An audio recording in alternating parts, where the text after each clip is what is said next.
good afternoon. Thanks for being here. Please like the stream. Trying to get closer to the goal. The rent is too damn high. The rent is too damn high. You know how it is. Please use the link pinned in the chat. Toss me a couple bucks during the stream. We're going to check out Chris Chan, A Comprehensive History by Geno Samuel. We're at part 59, and we're going to jump right into it right here. Please like the stream. It helps out so much.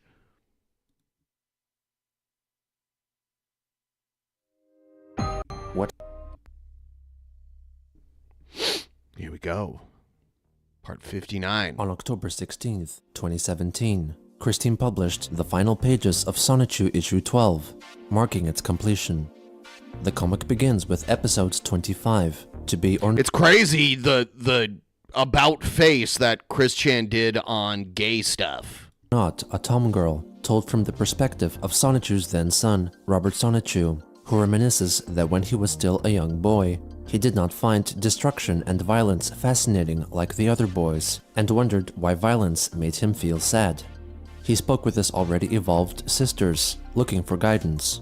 Sarah told him that boys were not supposed to be slow and cruel, but many were, and that Robert was one of the nice ones. Christine told him much the same sentiment. Upon speaking to his parents, Sonichu told him that he was without question a boy, while Rosechu told him that they would still love him for who he was. Magi-chan told Robert that he knew what would happen to his life, but saying so would defeat the purpose of the young Sonny's journey of self-reflection and discovery. Magi-chan revealed that Robert's soul was female, and how he was to handle this information was up to him. Robert researched gender identities and sexual orientations online, and wrote a report on the topic, for which the teacher gave her an A+. Afterwards, while being bullied by Farah, a schoolboy, Robert revealed that she was learning to embrace her trans identity, which made Farah emotional, confessing that he was gay. Robert said that she was a lesbian and that they were both part of the SLGBTQ community, and Farah told her that he had a so-called bro dude, Doug Dawson, whom he loved. The two reconciled and went their separate ways. Later that day, Robert confessed to her two sisters that she decided to be full woman, just like the mayor of Quickville, Christine Weston Chandler. Sarah and Christine hugged her in love and support as she suddenly evolved into her final form. The three then became embarrassed as Roberta spontaneously ejaculated. Sometime later, Roberta meets with Magi-chan up in the tower high above the police department. Magi-chan gives her a gift from the future, a CD filled with binaural beats designed to transform her body from male to female after consistent listening at night for at least 2 weeks, without any need for surgery, but never Surgery. I like how Geno Samuel actually reads the misspelling. Surgery. nevertheless would have the process expedited with periodic boosts of Magi-chan's psychic pores. After 4 weeks, Roberta develops double D-cup breasts, and after a further 2 more weeks, her penis shrinks and her vagina sprouts out. After a few months, Magi-chan examines her body with X-ray vision and confirms that she has become a fully functioning female, requesting to return to him the binaural beats CD, while still taking. You know, like, just to think that, 10 to 15 years before this, Chris Chan was like, you gotta be straight, all right? I don't care what else you are, but you gotta always be straight. The doctor prescribed medication until she would be told to stop. Roberta receives a Life Achievement Trophy in the style of an achievement achieved in a PlayStation game. She goes on to reflect on her relationship experiences over the years, recounting her dates with her classmate, Vulva Pie, an original character created by the troll Alec Benson Leary, playing the part of Chris's online girlfriend, Jackie.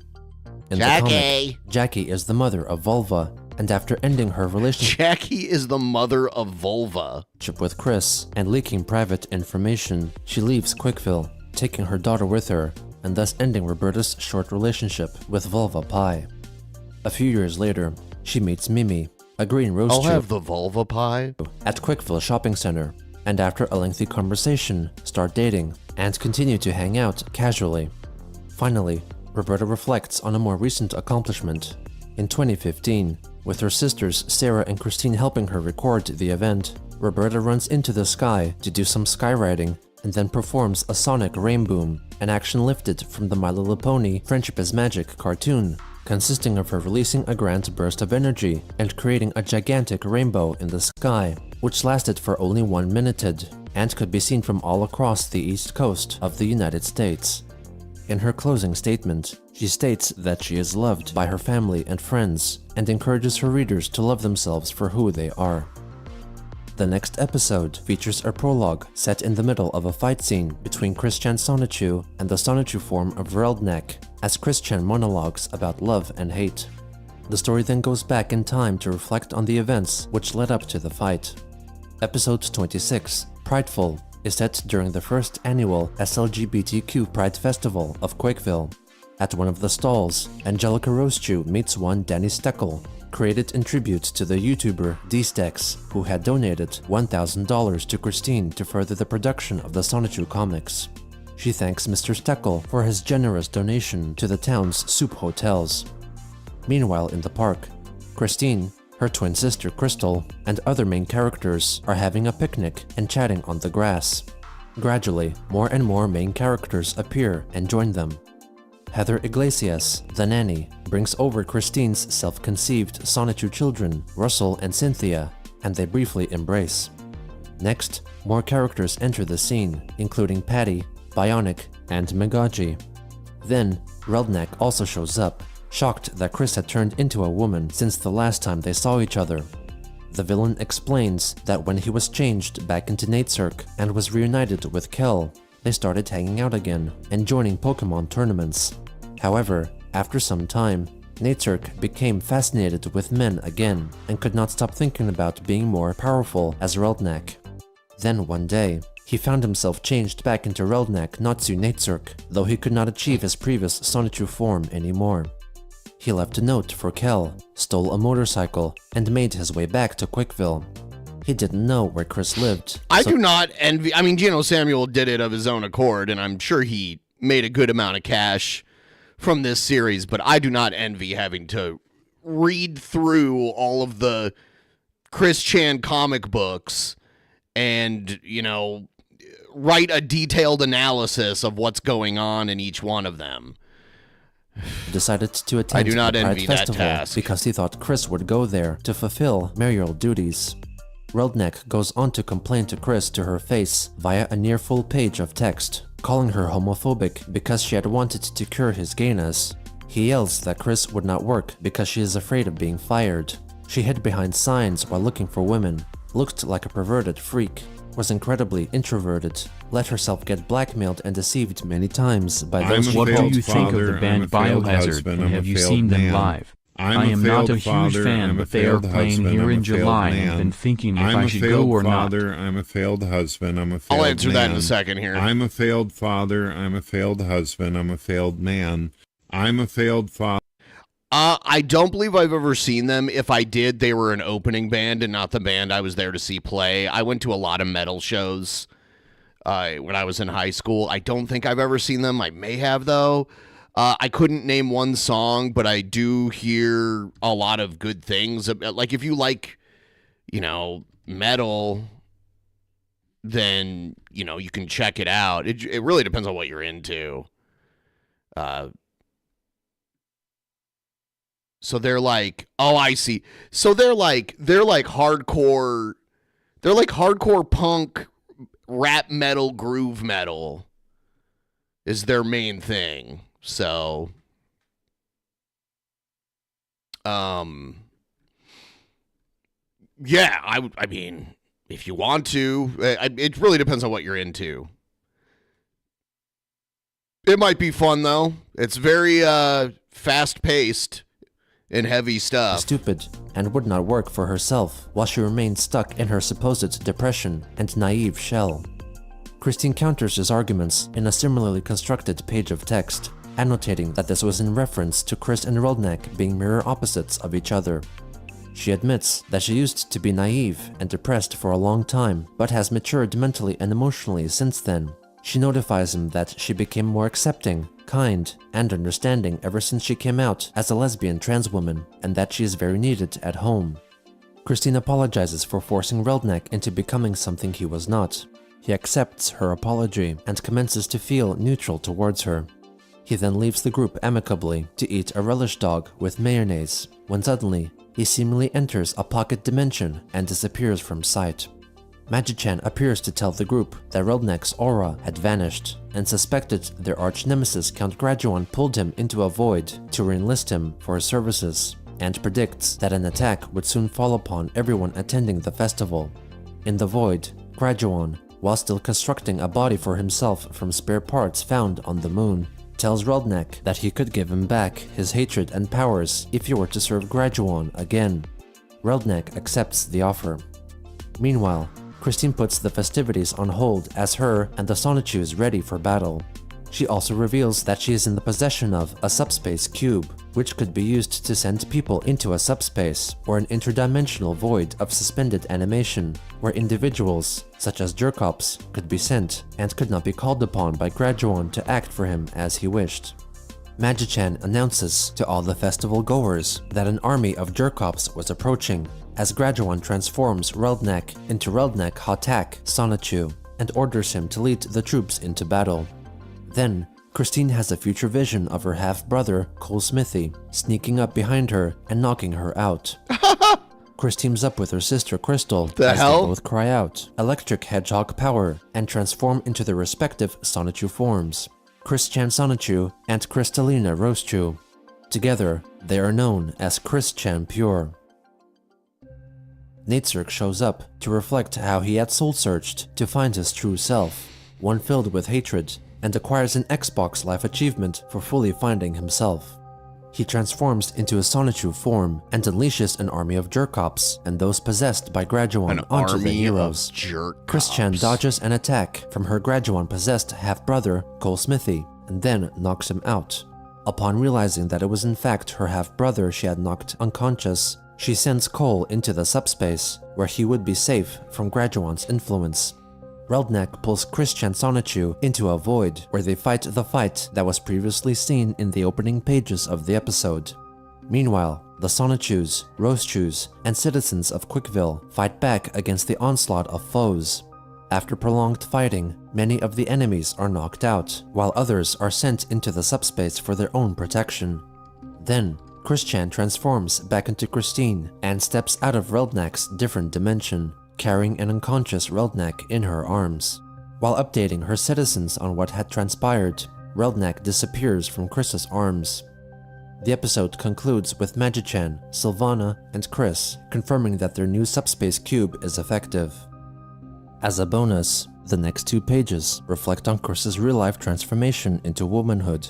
She shows that when he started wearing skirts in 2010, his father was vehemently against it, while his mother was hesitant.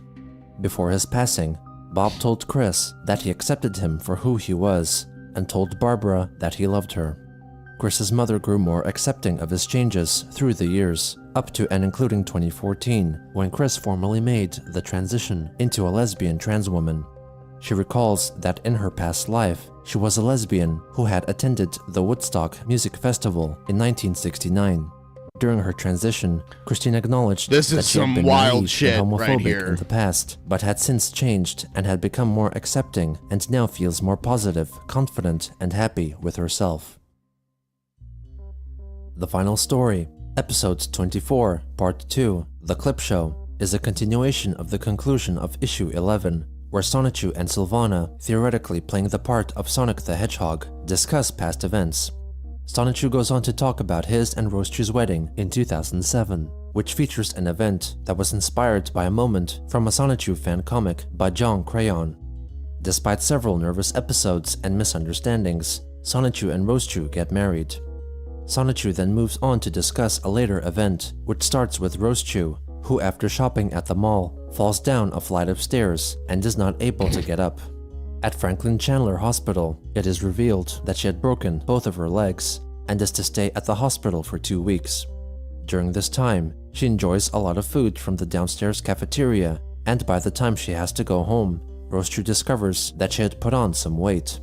On the first night back home, Sonichu and his children cook up a large feast, which Rosechu uncontrollably gorges down and develops a large potbelly instantly. While she goes upstairs for a shower, Sonichu gives Roberta money to buy a pizza for herself and her sisters, while he goes up to have a serious talk with his wife. While squeezing into her pajamas, Rosechu states that she feels great after her stay at the hospital and does not apparently notice that she had gained weight. Sonichu adds that while he was waiting for Rosechu, Roberta offered him 2 slices of their large supreme pizza with spinach and pineapple, which was very good and filling, so he pokes belly. Rosechu then breaks down crying, admitting that she is disappointed with herself because she had gained all that weight. Sonichu comforts her by saying that he still loves her, no matter how her appearance may change. He then embraces her fat belly and comments how comfortable it feels, resting his head on it. The next morning, Sarah meets her mother and is shocked by her appearance. Sarah makes a joke about Rosechu looking pregnant to lighten the mood. Sarah becomes distraught because Rosechu is only concerned with eating. She becomes unwell, so Roberta records a video of Sarah explaining that she feels she is unable to function because their mother is big like Godzilla.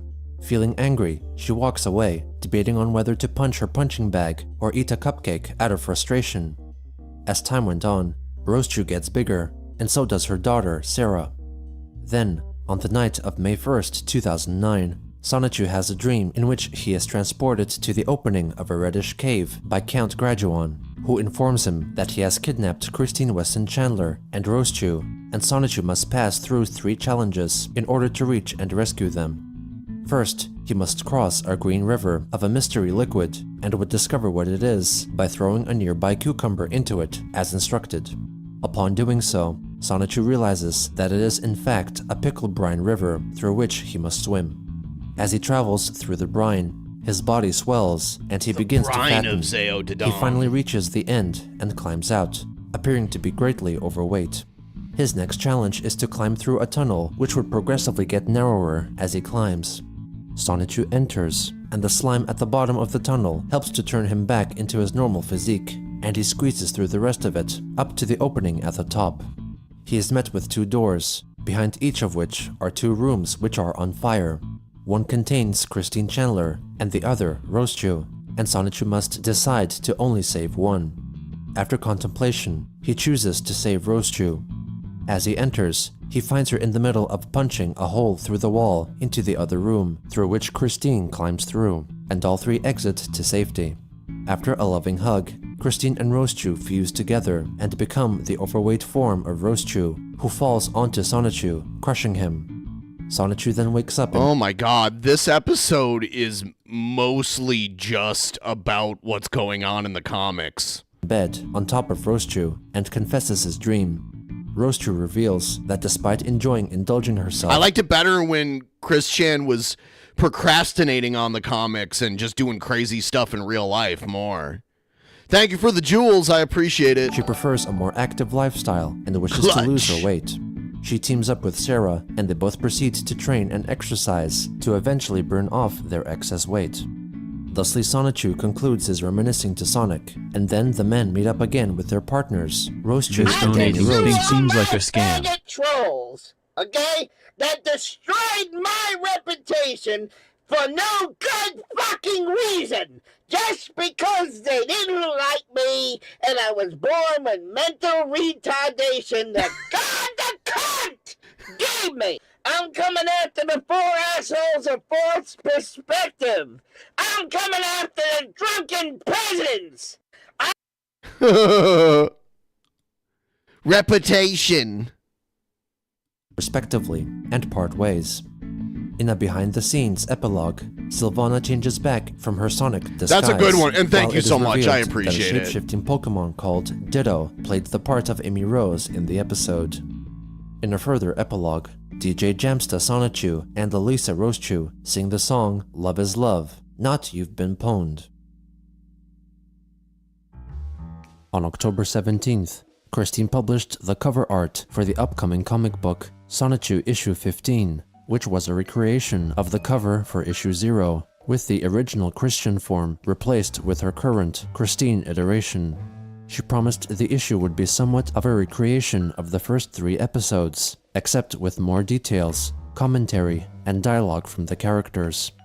On Twitter, Chris reflected that when comparing the artwork of the covers for issues 0 and 15, She found that her art style had improved quite well. Also on that The art day, style has not gotten better. It's basically the same. she made a YouTube video detailing how to make one of her Sonichu medallions. Captain's log, stardate 101820 10172017. Do I have to do that every time? Because I have the C-log and the date written, typed in the title of this video. The reason I am making this video today is for the fans. That emo dono is amazing, by the way. And I think I need to put the list on these side streams too. But yes, please like the stream if you haven't already. And the rent is too damn high. The rent is too damn high. I'm trying to get to like at least 50% of the ghoul tonight. So if you want to help out, please use the link pinned in the chat. I know these streams don't get as many views as the other ones, but, you know, it's been fun to do it. Something a little different to do in the afternoon. But as always, if you have any content suggestions, let me know. Definitely for the fans. But also, I want to make it perfectly clear that this video is not to instigate anybody looking to make fake, or quote-unquote fake, medallions. I mean, because I pretty much have gone out of the market of making them myself. Model magic. You will need some white model magic. And, let's see, you're going to need some crazy glue. You can buy a pack of 2 of crazy glue at any Family Dollar store for like, I think it was like 2. Yeah, Chris Chan's art is very similar to art I saw, other kids draw when I was in the 4th grade.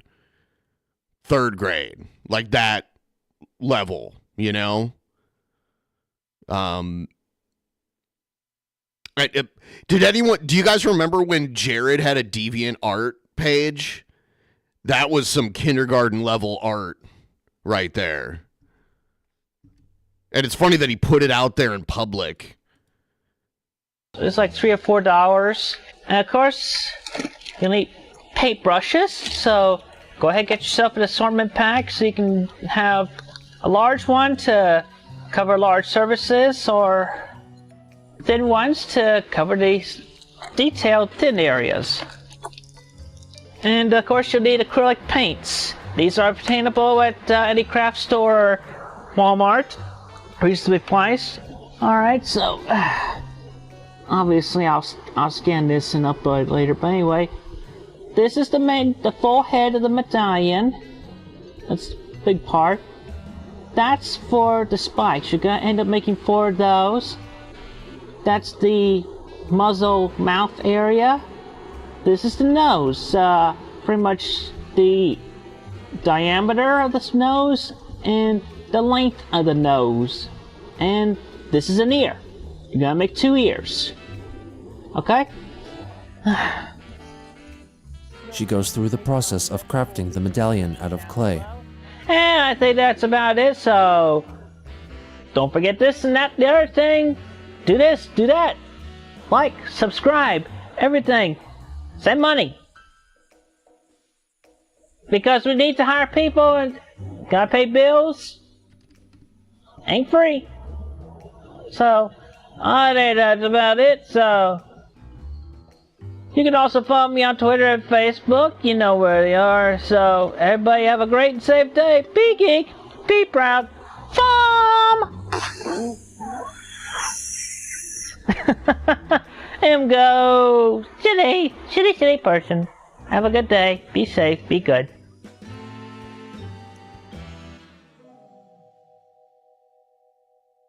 It was also on that day that Chris released a video, which was largely a reenactment of a viral 2010 video made by YouTube personality Copper Cab, in which he rants Oh my god. See, this is like 1 degree of separation between me and Chris Chan. the claim made by the Because I've definitely had interactions with Copper Cab. in the past. Adult cartoon series South Park of people with ginger hair not having souls. Gingers have souls.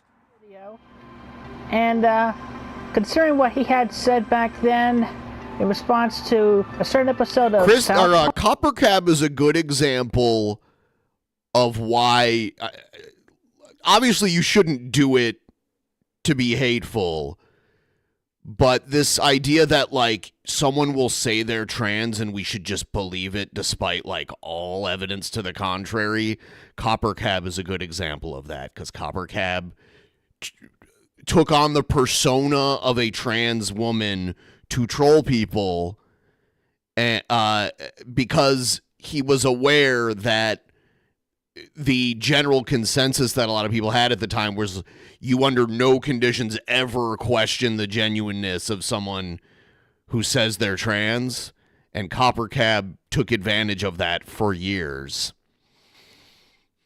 So Mark. But yeah, it's like, I can totally relate.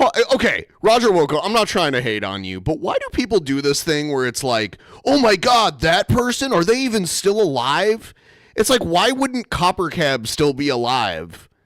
Like, unless you, because he's not that old, he's like in his 30s, so unless you heard he had some sort of like, terminal illness or something, why would you be surprised that someone's still alive? Just because you don't hear about them anymore. I see this all the time. And I'm like, why would you be surprised that this person's still alive? It's just like, I'm like, why do people always say this on the internet? Are we like that solipsistic these days where it's like, if you don't hear about something enough anymore, then it must not exist anymore? It's a genuine question. I'm not trying to hate. I just don't get it. Yeah.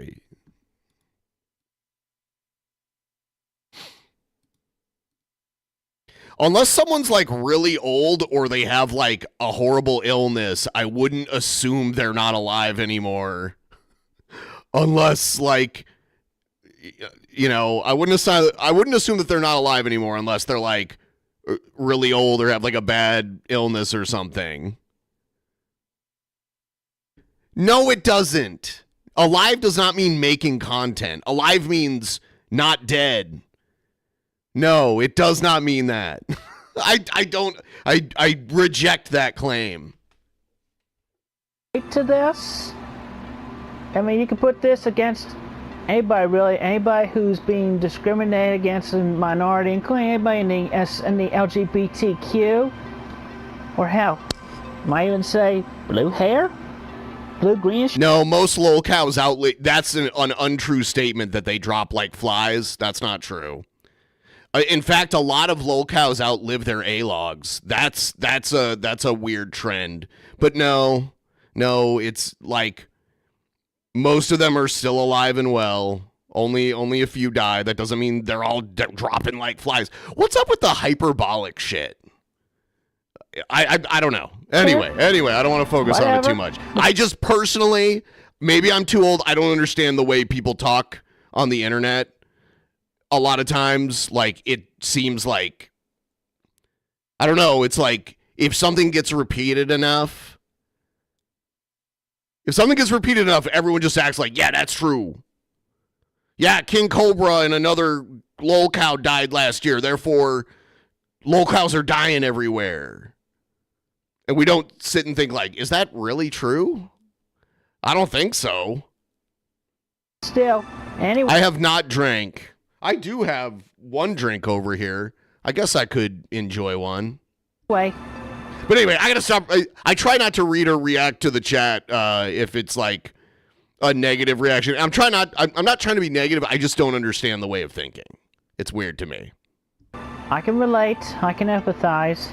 So, again, this is a reenactment. His words, not mine. But just pretend for the moment my hair would be red, and pretend I have freckles like Applejack. Fuck you, bitches. Fuck you. Bitches, you. For bitches, real. you. get sick and tired of everybody making Here, fun I'll of open up red-haired this people. cider here. He's a ginger, she's a ginger, they're a ginger. Yeah, really. That's funny. Yeah, okay? I've been called ginger every day, every single day at school. Every day of my life. I've contemplated suicide. All sorts of things. It pisses me off. The fake Ginger people emotions. do have souls. Alright. I'm red hair. I'm red hair. Got red hair. I'm proud of it. Alright. In response to this, Copper Cab shortly after released his recreation of the video Chris had made for the Parappa the Rapper song competition in 2007. Hey P Station, my name is Christian Chandler. I live in Atlanta, Georgia. I have a PSP, I like to rap, I play Parappa, and go with him now. The only song I know is Master Onion, which I got from a demo I borrowed from my friend Cameron. This was soon followed by an interview video with Christine, hosted by Copper Cab and his friend and video editor, Cameron Nahas. We're going to pretend to start now, okay? Pretend to start. Okay. Hello, everybody. Welcome. Hello. Hello. Welcome to this special interview we've got with Christine and Copper Cab. Christine. This isn't just Christine. This is an internet legend. This is an internet figure. I mean, come on. This is Christine Weston Chandler, the creator of Fucking Roast You, the greatest fucking comic book on the that ever came. Like, if you think me saying that I genuinely don't understand something is me being cranky, I think you might be a little too sensitive. It's usually always like certain types of people that exaggerate emotions. That's all I'll say. Like, this is amazing. It's a huge deal. They discuss the origin of the Sonichu comics, the house fire, and her struggles with exploring her identity within the household. I'm curious. You handle it so well, you know? Like, how did Barbara? Does she support you? Yeah, my mom was a bit put off at first. I think it was kind of like I kind of slid into it because I'd say among which years before I figured myself out and realized that I was female soul was I started wearing sports bras, and I also definitely I definitely changed my underwear. And then I started wearing skirts, and I felt more comfortable in the skirts. And that was when my father was still alive. And then after he passed on, I started wearing skirts and dresses more often. Yeah, so it's just kind of like visually, it was kind of like easing in before I finally did come out in June or July 2014. And my mother was actually quite supportive about that. My father was like, "Oh, you don't wear skirts. Now go put your pants on." Yeah. I was gonna ask how do you think he would be? Like, is he supportive of that stuff, or is he not as accepting? Or was he not? Pretty much on his deathbed, his last words to me that he loved me and he accepted me for who I am, no matter what. That's good. They move on to other topics, such as the Trolls, South Park, and her love quest. I have met those who would become my theoretical exes, but they turned out to be the trolls, among which pretending to be women or pretending to be sincere, but they were not sincere. They were trolling me for a prank. They trolled me to blackmail and deception, and it was just a whole big bunch of horrible messes. Christine, one of them got the original medallion. Yeah. Horrible. I don't know. Do you have PTSD from any of that? The video suddenly concludes with a promise to upload a continuation of the interview, but it was never released. Ha. On October 19th, Christine reflected on Facebook that a woman right for her should be prepared to handle Chris's trolls, but for the moment, she felt that she was fully capable of being happy with herself by herself. On the 20th, Chris tweeted that if anyone wanted to interview her, they could pay her, and discuss the details by emailing sonitubemanager@gmail.com, an email run by her so-called associates. A day later, she did another interview, this time live on YouTube, hosted by Satchmo, the creator of the Christian documentary. The interview has since been made private, and no copy of it is thought to exist, though can be gathered through discussions regarding it on Kiwi forums that Chris revealed that she was using estradiol and spironolactone, gender transitioning medication. The interview was widely panned by forum members for being boring and seen as an attempt by Satchmo to generate more attention by interacting with Christine. The next day, Chris addressed on Facebook a recent interview question regarding the most influential person in her life. Aside from her parents, she felt that it was her Providence middle school teacher, Virginia Sanford, for she was strong-minded and willed, and had encouraged Chris to be more confident and positively pushed her to do better and be herself as an individual person. On October 24th, Chris announced on Patreon that she was working on Sonichu-themed Christmas cards, which would be made available from her Redbubble merchandise store. On October 25th, Joshua Wise, a man who had previously commissioned Chris to make a drawing, made contact again with her under the name John Yamada, claiming to be a soldier from game industry, the main setting in the Japanese game and anime series Hyperdimension Neptunia, a franchise which is influenced by existing rivaling video game consoles and loosely symbolizes their war for success. Wise asked Chris if she was still in possession of her old Sega Dreamcast console, which, according to him, could hold a portal within that could actually transport Chris to her city of Quickville. From here, Joshua commenced a long campaign of trickery and deception with Christine, influencing her thoughts and creative process by convincing her of alternate dimensions via the use of online role-playing as varying characters through constant messaging and the sending of edited photos and audio clips. One such early clip, known as Red Forest, was purported to have been recorded by Wise's character, John Yamada, in the forests of Chernobyl while on the search for a magical artifact, referencing the video game series Stalker. The recording was, in fact, a collage of audio effects and sound bites taken from a wide range of sources and features the voices of Hyperdimension Neptunia characters Nepgear, IF, and Neptune. While walking through the forest, they get ambushed by Akan, a Russian antagonist from the action film Hardcore Henry. I am a gust of beautiful wind that blows through.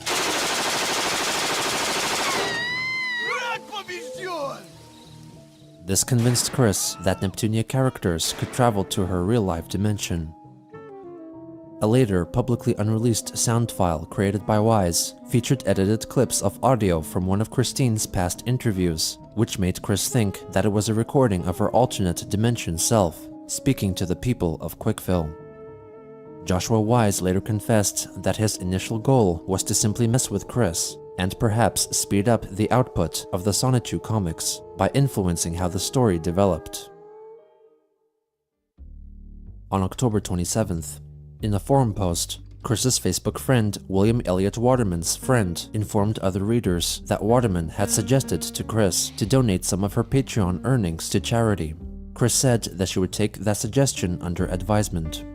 She also had relinquished control of her profile on an unnamed dating site, feeling tired from having to deal with trolls, and gave William her login details so he could manage it on her behalf. The next day, she updated her Facebook profile photo to a picture of herself holding up a page from her latest Sonichu issue depicting Jamsta and Lalisa's duet, which was barely captured at the edge of the photo. On the final day of October, Chris notified her patrons that she was having some me time due to some mental quandaries, which caused a delay in uploads of new Sonichu pages.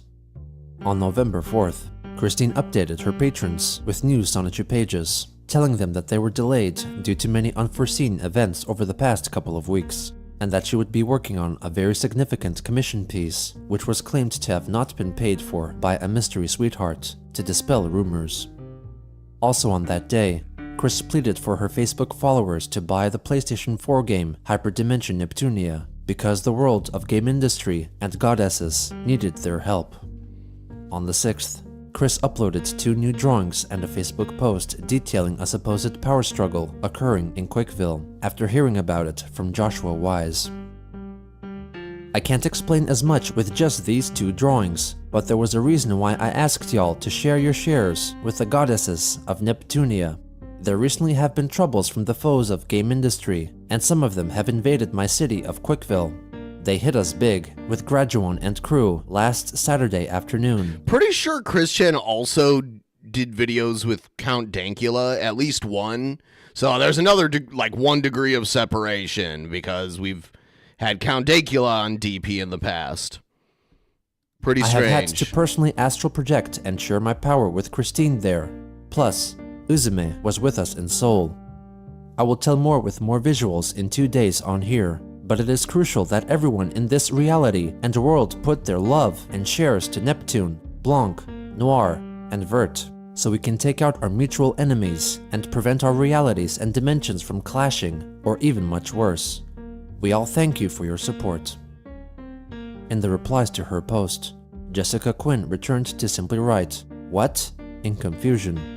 Surprised by her comment, Christine messaged Jessica to ask her to prove herself by sending via text message a picture of herself with a piece of paper of the current date, after which point they would meet in person, with a chance of Chris changing her Facebook relationship status afterwards.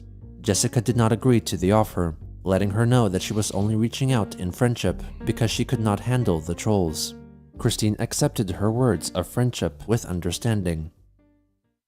The next day, she went to Twitter to disclose the name of her gamer tag, or the profile she used to play Xbox games, revealing that she had, in fact, purchased an Xbox One game console.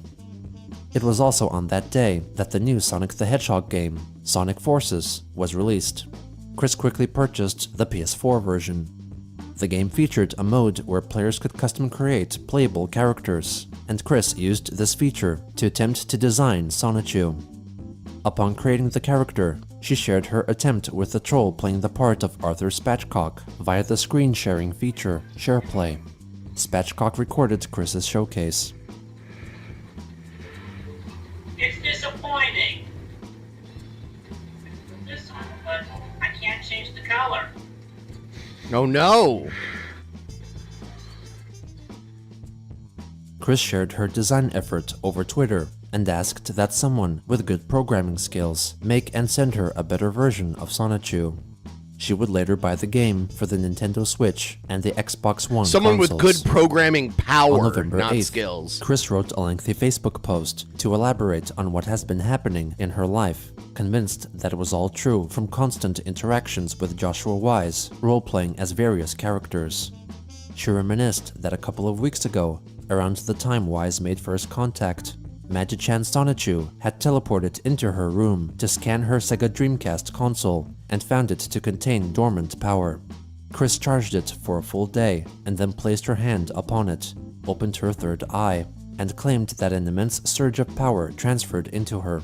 She realized that she had allegedly been possessed by Uzume, a CPU, or goddess, from Hyperdimension Neptunia. Ever since that time, Uzume had been in Chris's body and could apparently take control and speak through Chris's mouth. What followed was a brief account of interdimensional travel carried out by Sylvana, Magi-chan, and Chris herself, apparently meeting with the other CPUs of the Neptunia universe. Because of their generosity, Christine acquired the powers of 5 goddesses.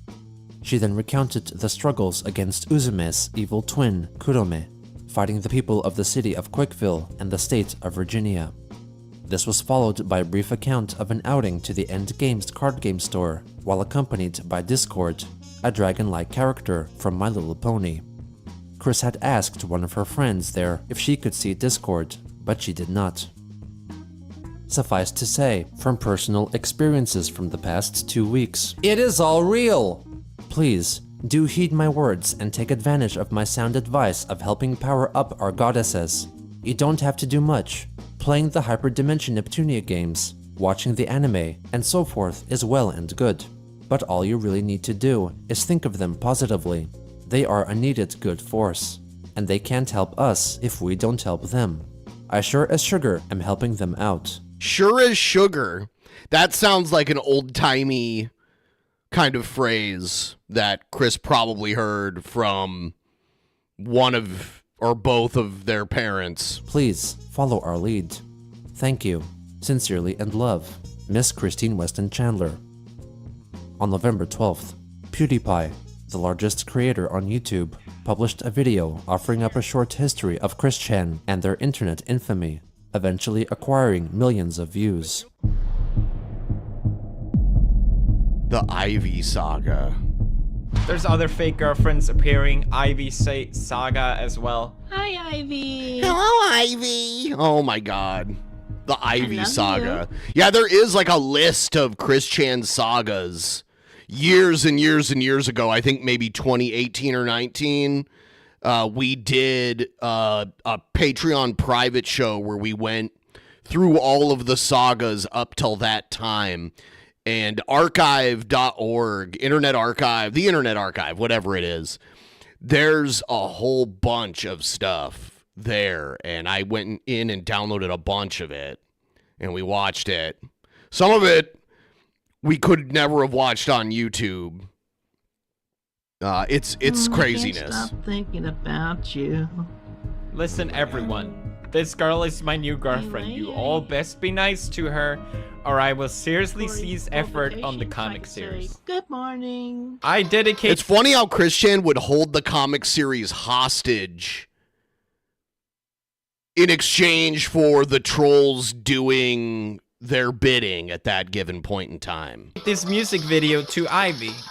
Also, in addition to, if anyone messes up this... So, just like Chris Chan acted like playing Guitar Hero was the equivalent of playing a real guitar, that's kind of like Brett Keane saying his AI music is like real music that he created. Like, when you make AI music, you have a small hand in the creation of it. And there are features where you can be more involved, but ultimately the AI is making the music with your input. Relationship, if anyone messes up Ivy, period, I swear to God and Jesus that I will cease drawing my comics. Where have all the good men gone? Ice Wallow Company. Oh. Ice Wallow Company. I like these early streams because of those living in Europe can watch the show. Ice It's Wallow reasonable Company. for us. Ice Wallow Company. Ice Wallow Company. Ice Wallow Company. Yeah. That's part of the reason why I'm doing it. There's still a few of you out there that live on the other side of the Atlantic, you know, and I'm 3 time zones behind New York, so I'm also kind of accommodating those people as well. That's what I always tell Shabisky. I'm like, Shabisky, I want to kind of start the streams earlier. You know, like if I start a stream at 7 our time, it's already like 10 in New York. So that's why I try to start a little early, but it doesn't always pan out. Where are all the guys? I'm mindful. He even included Ivy in his Sonic Chew series. I appreciate you guys coming by and watching and supporting and everything. Taking off his famous sweater in the sunset. Ivy, I'm sorry I made the mistakes of showing your picture off to some. Afterwards, Christine tweeted at PewDiePie, asking him to direct message her. No conversation between the two is thought to have occurred. PewDiePie has since made his video on Chris private, though other re-uploads are still viewable on the site. On November 13th, I wonder if PewDiePie made the Chris Chan video private when the, Barb stuff happened. Christine explained via a lengthy Facebook post that she had not been possessed by Uzume from Hyperdimension Neptunia, but rather a clone of her. It was also on this day that Chris started fulfilling paid video requests on YouTube again. First was a performance of the song I Dreamed a Dream from the musical Les Miserables. I dreamed a dream in time gone by. This was soon followed by a cover of the song Sorry Not Sorry by Demi Lovato. I out here looking like regret. On November 14th, Chris was convinced by Joshua Wise that Silvana Roschu had been kidnapped by Akan, the Russian villain. Fortunately, she was told that a so-called rescue mission, codenamed Operation Barbarossa, was in place to save her. On Facebook, Chris posted a photo of the apparent soldier who would be saving Silvana, who was in fact Novislav Djajic, a Serbian militant, and the still was taken from an infamous music video for the morale-boosting propaganda song Bog je Srbini, on će nas čuvati, or God is a Serb and he will protect us, commonly referred to. God is a Serb? Wow. God is a Serb and he will protect us. To online simply as Remove Kebab, made during the Yugoslav wars of the 1990s. Chris was not aware of the reference. To further support the soldiers' efforts in rescuing Silvana, Wise encouraged Christine to make a freestyle dance video set to the music of Remove Kebab. People of the world, Christine Chandler coming to you live from home. And the world is in great need of your services as well as my own, most direly. So dance with me if you will, to this lovely little polka. And put on a tinfoil hat to show that the man will not take over your minds. A beret will also suffice well.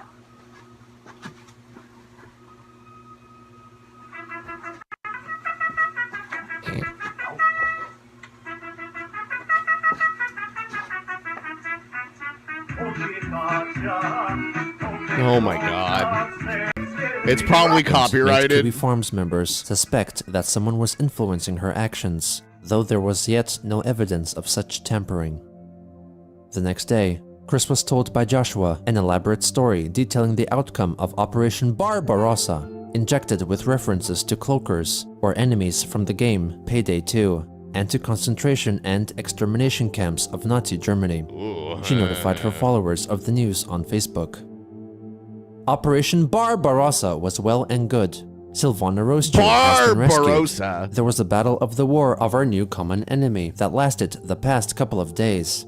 Also, after Silvana got captured, until the mutual foe is down for good at least. Count Graduan and Quickville's Christine Weston Chandler signed a peace treaty as Graduan offered his troops and services for the effort.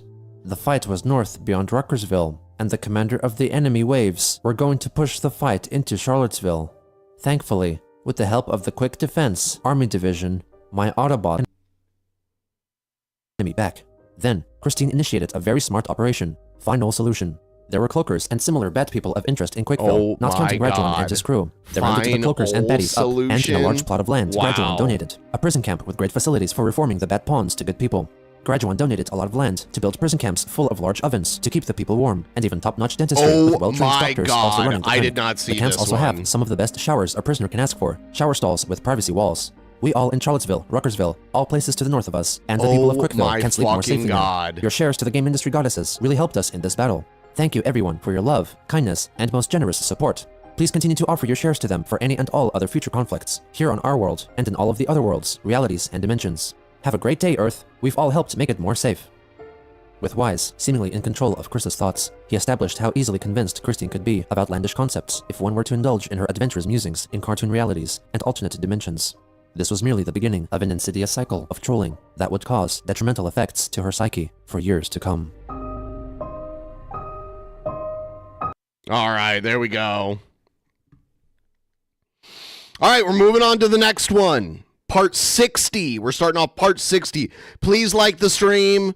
Please help us get closer to the ghoul. We're getting there. Trying to get a little closer. Thank you. I'm a failed father. Whoa! Rose Tito is God, and the leader this world needs to return. I'm a Chris failed Chan's husband. communicated I'm a with failed Tito man. in the I'm other a world failed via father. speculation I'm a failed power. husband. I'm a failed man. I'm a failed father. I'm a failed husband. I'm a failed man. I'm a failed father. A very, very long time ago, I had a girlfriend that was born in Bosnia, but she was Serbian, and I know all about Tito and all of that shit, and like the Serbo-Croatian War, and just all the madness that went on in that part of the world in the 90s. Crazy stuff.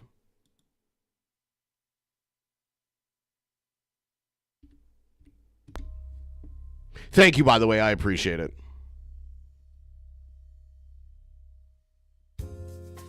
On November 15th, 2017, Christine went to Twitter to post about a new customization feature she unlocked in the Sonic the Hedgehog game Sonic Forces, which allowed users to create characters with different colored eyes, wondering if the feature was inspired by Chris's own slight heterochromia.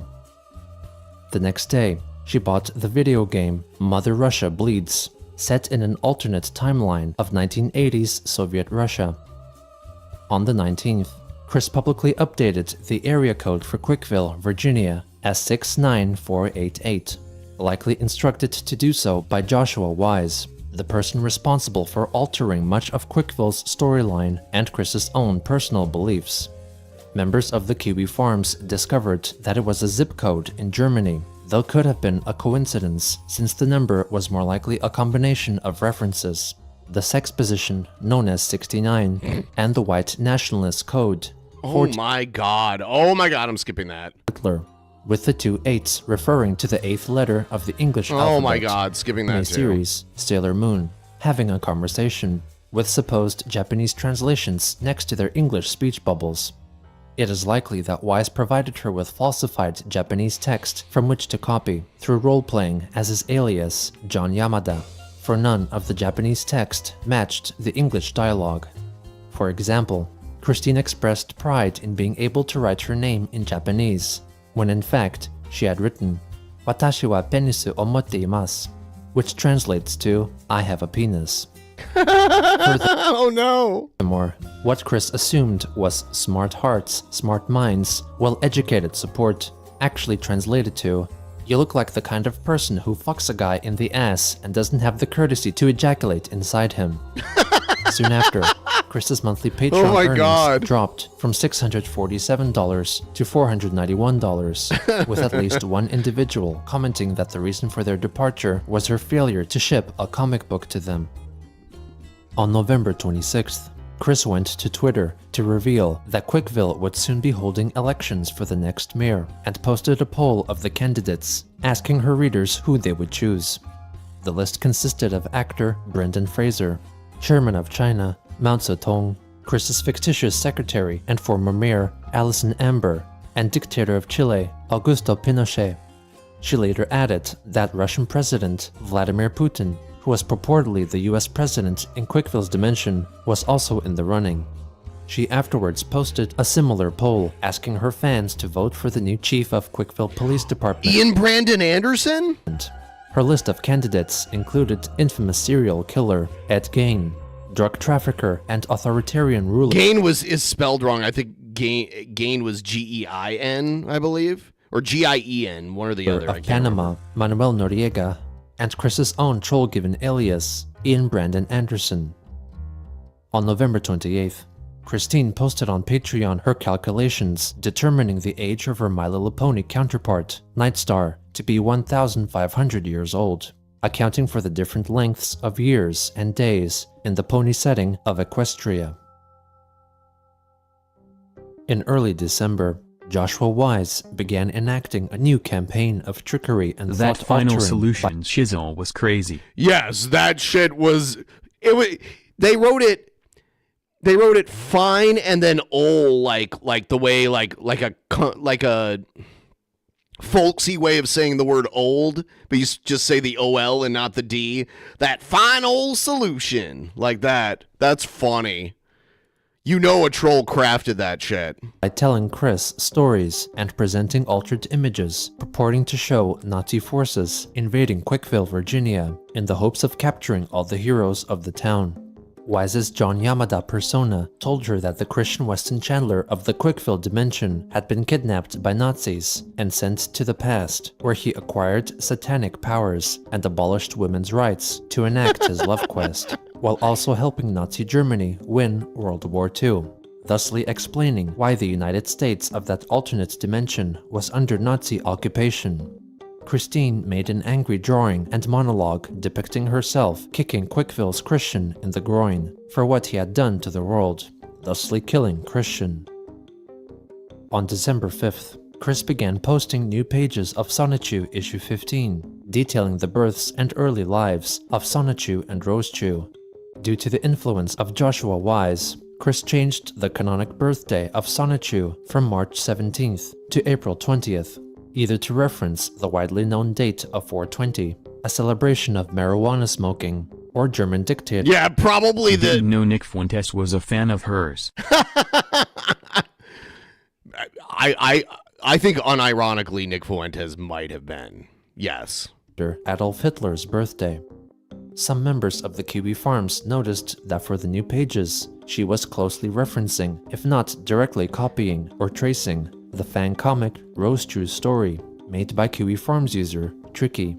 However, Chris took extra effort. I hate how you can't just talk about the Mustache Man on YouTube without the possibility of demonetization just because there's some people that want to praise him. It's like he's one of the biggest historical figures of the 20th century. We should be able to say his name.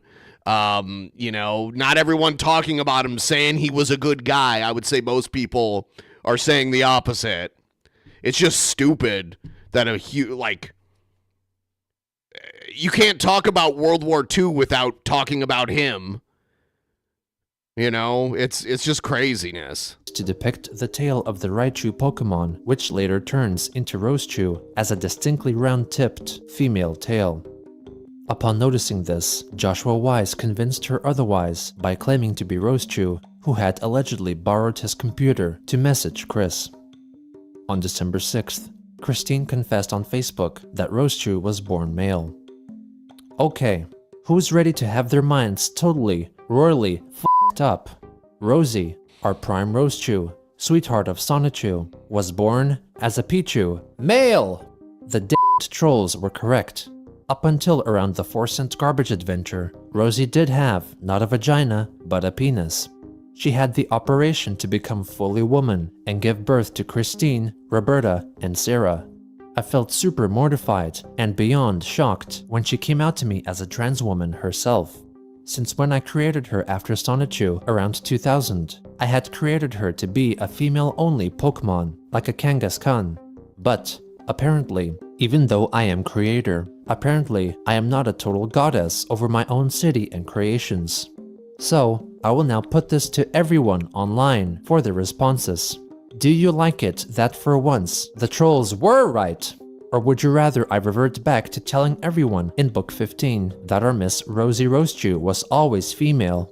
She wanted me to come forward with her truth on her behalf, as much as it really hurts me deep. I really feel like I should be reeled into my Pokeball and stored in the PC a while. I accept my Rose, as having been born male.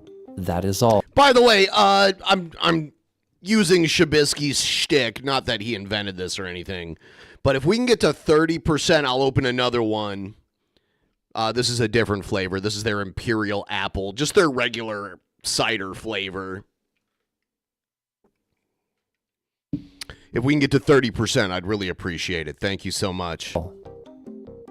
Feeling greatly conflicted by this latest revelation, Chris posted a poll on Twitter, asking her fans whether they would like to acknowledge the truly transexed Rosechu, or reject the so-called official history, and continue considering Rosechu as have always been a girl.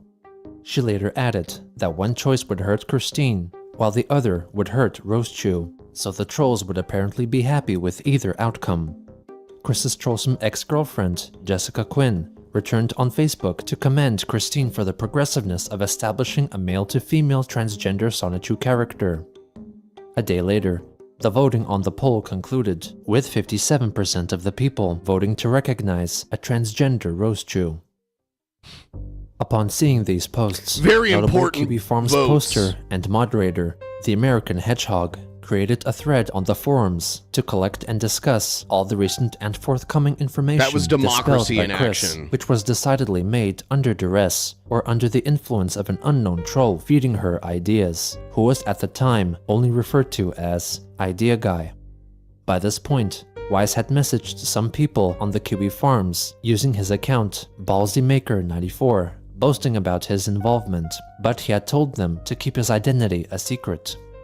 Marvin, moderator on the Kiwi Farms, and the original man in the pickle suit allegedly knew Ballsy Maker 94 was the idea guy, and even provided him with some advice concerning some trolling schemes. On December 11th, Christine unveiled a new character currently present in Quickfill, Battery Charge Heart, CPU of Quickfill, inspired by the CPUs, or goddesses, of the Hyperdimension Neptunia anime. Though unlike the original CPUs, Battery Charge does not represent any specific video game console. It was also on this day that Chris released a new YouTube video in which she recites what she believes to be a Cherokean chant, as informed by the idea guy, Joshua Wise, when in fact, it was the combination of the Russian taunt, Anu Chikibriki, popularized by the video game series Stalker, and Davai, which meant come on or let's go. She is also squatting with a bottle of vodka in front of her while wearing a cap and striped Adidas tracksuit, a wardrobe and mannerism associated with the Gopnik subculture of Russia and other former Soviet states.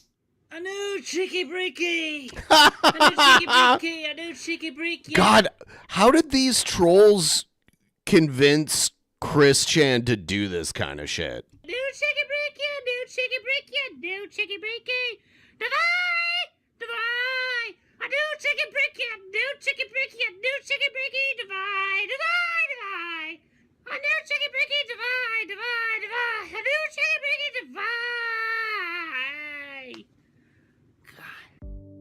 On December 14th, Marvin used his Howard Winslow Twitter account to tell Chris that the video game convention, MagFest, would hold a panel discussing Chris Chan.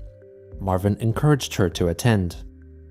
Also on that day, Christine urgently went to Facebook to inform her readers that Sylvana Rosechew, who existed in the same dimension as her entire city of Quickville, was lost in time, destroyed in the past. She pleaded for her fans to believe in Sylvana in the hopes that their power could bring her back. Later again, Christine wrote on Twitter that she sought revenge for those who destroyed Sylvana's original form, but in return presented the character's new form who appeared in her stead, Neo Sylvana Rosechew. It was around this time that Wise convinced Chris that the Hyperdimension Neptunia character Neptune was waiting for her at a GameStop. Chris drove to the GameStop from which she was banned for pepper spraying an employee, honked her car horn, and repeatedly screamed Neptune's name. Afterwards, she went up to the window of the game retailer and quote-unquote scanned the interior, but did not see Neptune, so Chris made her way back home. Also in mid-December, Joshua Wise, messaging Chris while pretending to be Magichan Sonichu in Quickville, told her that he prophesied Sonichu would give birth to Chris's long-longed-for daughter, Crystal, after being anally penetrated by Christine. Wise as Magichan said that if Chris drew that sex act, then she would not have to do it in real life, and Crystal would still come into being. She then made a drawing showing herself having anal sex with Sonichu.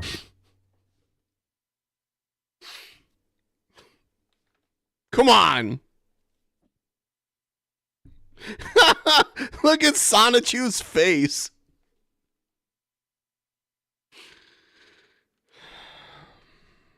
In order to produce Crystal. At around December 17th, Chris told one of Joshua Wise's so isn't he supposed to like spread the other cheek or turn the other cheek? She really just listens to anyone. Boris was a thing between 2015 He's a Christian, to 2018. so isn't he supposed to like spread the other cheek or turn the other cheek? Spread the other cheek! He's a Christian, so isn't he? Spread the other cheek. Online personas that she was determined to go to her half-brother, Cole Smithy, in New York City to convince him to look after their mother, Barbara. Chris thought that a newly crafted Sonichu medallion made by Wise would be arriving in the mail, which would provide her with the powers to find out Cole's home address, though Wise never told her of any such thing. He convinced Chris not to go to New York, for Smithy needed not get involved in the Chandler's affairs, and that her family was low on funds. The next day, Christine confessed to one of the characters portrayed by Joshua Wise that she had renounced Christianity and instead began worshipping the CPUs of Hyperdimension Neptunia. She reasoned that she could get more speedy and efficient advice and guidance from the CPUs as opposed to God and Jesus. Chris was further convinced of the power of the CPU goddesses because she had the ability to create her own CPU after learning from them. And the opportunity to become part of the family team of CPUs was a dream that Jesus could never grant her, no matter how hard she prayed. On December 23rd, Christine posted 2 more drawings featuring the Sailor Moon characters Sailor Neptune, Michiru, and Haruka, claiming that their speech bubbles had been translated into another language, when in fact, the accompanying translations were German lines of pro-Nazi dialogue taken from the video game series Brothers in Arms and Wolfenstein. 3 days later, she updated her Facebook followers with troubling news from Quickville, provided to her by Joshua Wise. She thought that there was civil unrest in her town because in addition to rallies held by Ku Klux Klansmen, DJ Jamsta Sonichu was put on trial for molesting Punchy Sonichu, which resulted in the Punchy Sonichu riots. She denied rumors that Magichan was running Quickville like a police state, as he was not a criminal, and neither was the new mayor of Quickville, Brendan Fraser. Chris added Brendan Fraser? that to stop the criminals wreaking havoc in her town, the Trollbusters Anti-Troll Task Force was being reorganized into the Quickstapo, a reference to the secret police of Nazi Germany. After a break of 10 days from online posting, Chris returned to Twitter on January 3rd, 2018, when she noticed that artist Brian Frogboy, also known as Brian Shickley, posted a page from his so-called Christian prequel comic, focused on the earlier years of Christian's life. Brian stated that he did not intend on finishing the new project and left it aside as practice. Christine commented that she was very interested in seeing how the story developed and how the artist would treat some aspects of Christian's past life. With this encouragement, Brian continued to work on completing the comic before the end of the month. 2 days later, Chris liked a video on YouTube which claimed to feature subliminal frequencies that will cause one to astral project, or to theoretically have their consciousness travel to another time and place outside of the confines of their physical body. Also on that day, Chris announced a surprise marriage over Twitter and Facebook. I am celebrating the love between Magichan Sonichu and his mentor and lover, Mewtwo. They had got secretly married recently. I'm truly happy for both of them, and if Sylvana were there, the 3 of them would have made a lovely harem. On January 6th, Chris arrived for the first day of the music and gaming festival, MagFest, and spent a great deal of time taking photos with her fans. She also playing grabby ass and freelance getting in art trouble, panel right? where she interrupted the discussion to provide some advice from personal experience. We're the first one, right? We signed it, we did it, that was the earliest date ever, and all this network, they couldn't. It was noted that she brought a baseball bat with her to be used in the case of self-defense. The schedule for the second day of the convention featured a conventions in Seattle would not let you in with an actual weapon.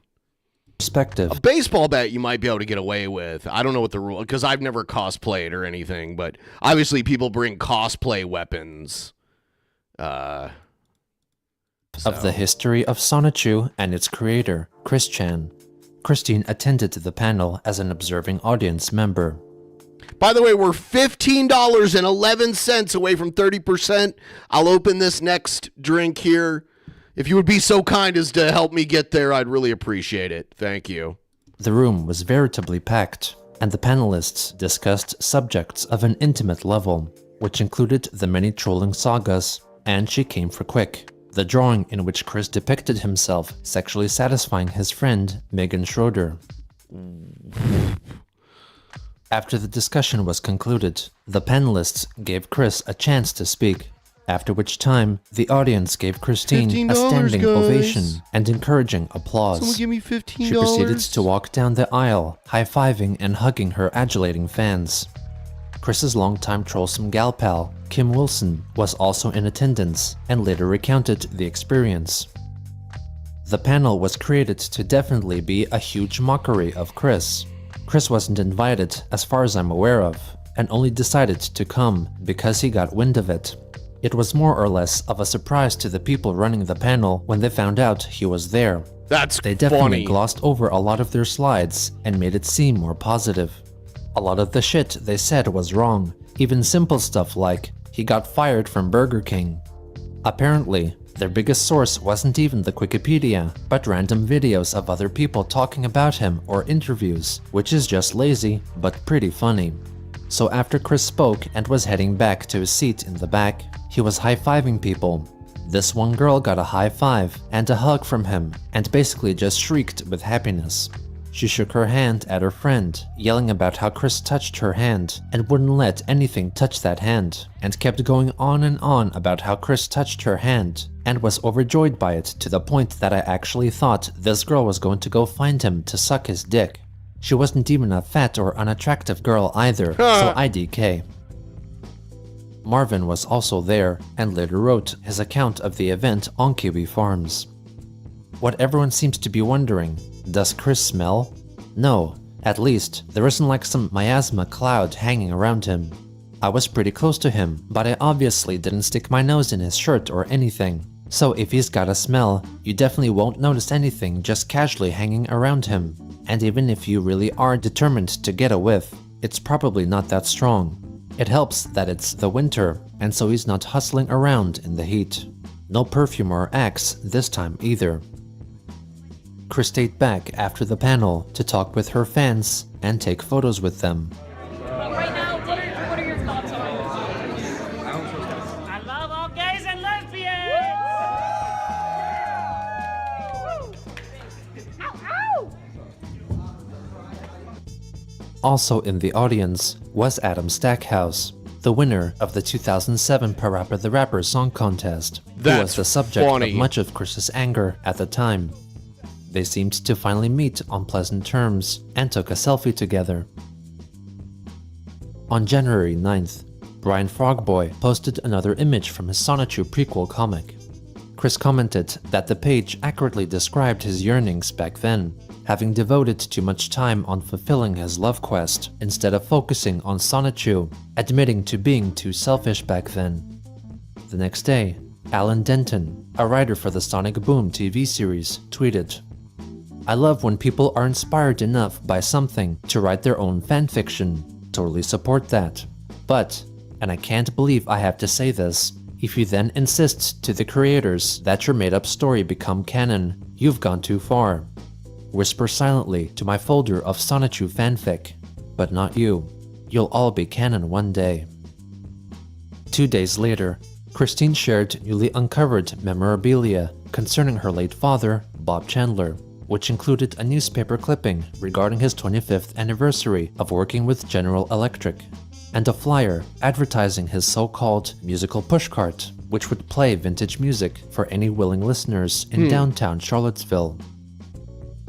On January 10th, the idea guy, Joshua Wise, invited an unknown user of the Kiwi Farms to take part in a trollsome conversation with Chris, using the messaging function of the digital video game distribution service Steam. The other party was told to portray the part of high-ranking SS figure during World War II, Hermann Fegelein, who was allegedly threatening to lead German forces into the My Little Pony land of Equestria, claiming that it had belonged to the Reich centuries ago. Their conversation ultimately concludes inconclusively, with the threat of invasion pending. Wise later wrote that he pushed the Nazi storyline onto Chris since she easily identified them as a villainous entity and did not understand why Russians, North Koreans, or communists were bad. On January 16th, Wise convinced Chris that Nazis had planted a surveillance bug inside her Christine doll, which she had fashioned out of a My Little Pony figurine to make it look more like herself. She proceeded to destroy the doll on camera. Oh my Nazis. God. I am not afraid of any of you. Can you do anything else in Quickville? I'm gonna send you all down the river. You may as well send yourselves down the river before I send you all down the river.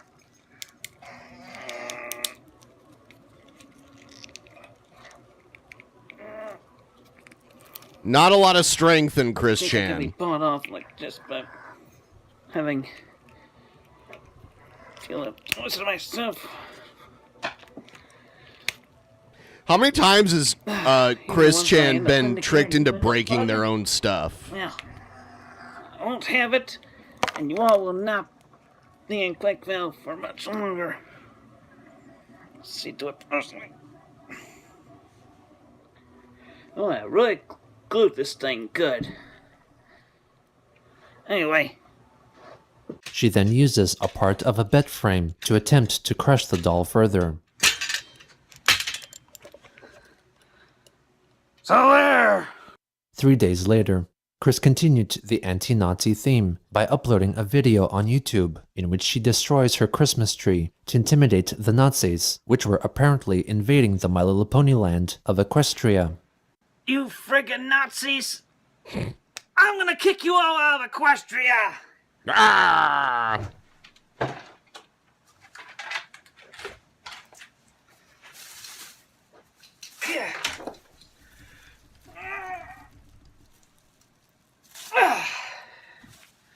I'll kick you out of Equestria!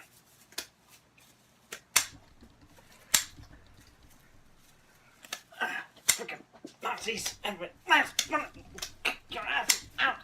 You're gonna. Oh, you go.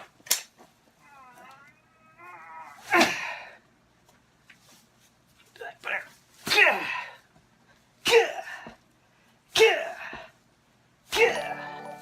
What do you think of that now, you freaking Nazis? Thanks for the jewels. I appreciate it. Heed my warning! You get out of Equestria, you freaking Nazis!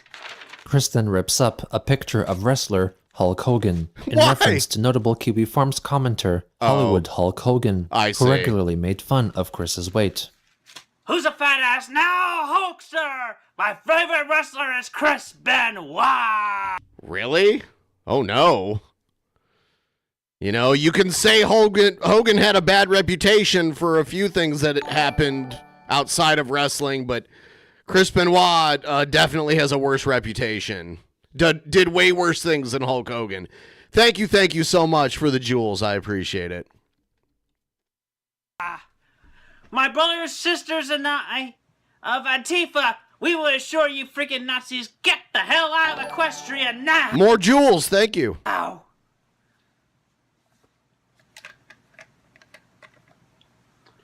Yes, Benoit was good at wrestling, yes, and I can separate the art from the artist. He was a great wrestler. I liked him in WCW. I was a big WCW fan.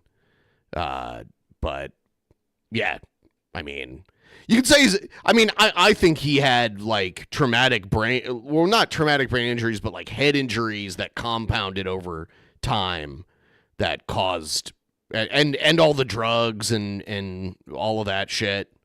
He did terrible things, but I think there's definitely some mitigating factors. Yeah, CTE. Yeah, like a lot of people in contact sports get CTE. The thing about pro wrestling is the contact is voluntary. Like you allow your opponent to do the contact to you. And they try to absorb some of the blow, but you still take something. And Chris Benoit, one of his signature moves was a flying headbutt, where he'd get up on the top rope and jump all the way over to the side of the ring head first, which is crazy. I'll be back. Hasta! On January 20th, in response to an artist on Twitter posting an image of their new waifu, or illustrated, usually female character one may feel romantically attached to, Chris objected to the concept, writing that she never understood how people could feel that a character from a show who has dimensions out of their league was like a significant other to them. She was instead more old-fashioned, preferring real women. Christine added that she only purchased a dakimakura, or body pillow with a female anime character's image on it, out of peer pressure, suggested to do. And I saw something really sad a few years ago because Chris Benoit, he did murder one of his kids, but he has like other kids, and his like oldest son years ago said he wanted to get into the wrestling business to like make it so that his name, like the legacy of his family wasn't tainted by the bad stuff his dad did. But I feel like, and Chris Benoit's son is not an athletic guy, so he probably wouldn't cut it at WWE level as a wrestler. But even if he was, I feel like people, which is really sad, I feel like even if he was like a really talented wrestler, people probably wouldn't even hire him, or they'd hire him and make him change his name or something like that. It's really sad.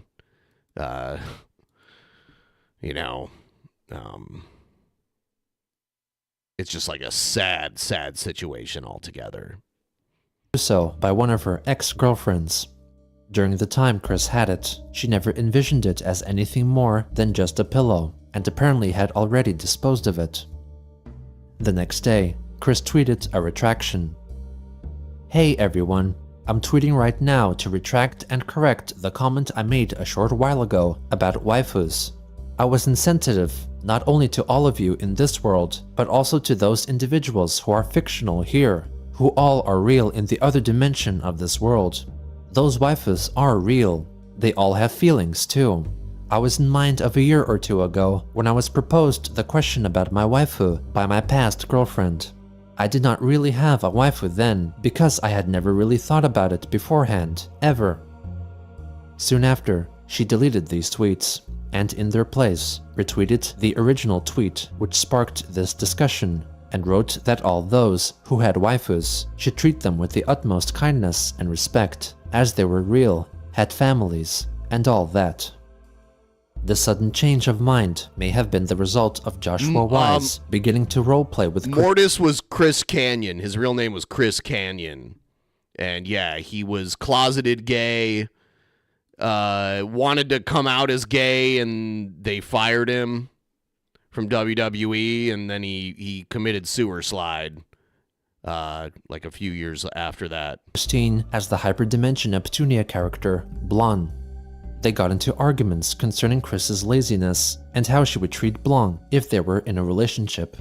When asked what she would do if on a date with Blanc, Chris wrote, "Firstly, we get to the bedroom. Communication is key, and I would listen. We get undressed. I would make out with you, make my way downwards, and I would put my 2 middle fingers onto your clit for starters. Then, I would progress into your vulva with my fingers and rub the front inside of your vagina." He's using very, like, medically appropriate terminology, if you notice. "And with your request, I would lick it on the clit. The edges." Yeah, Mortis, I keep seeing wrestling. Mortis was like a Mortal Kombat looking character.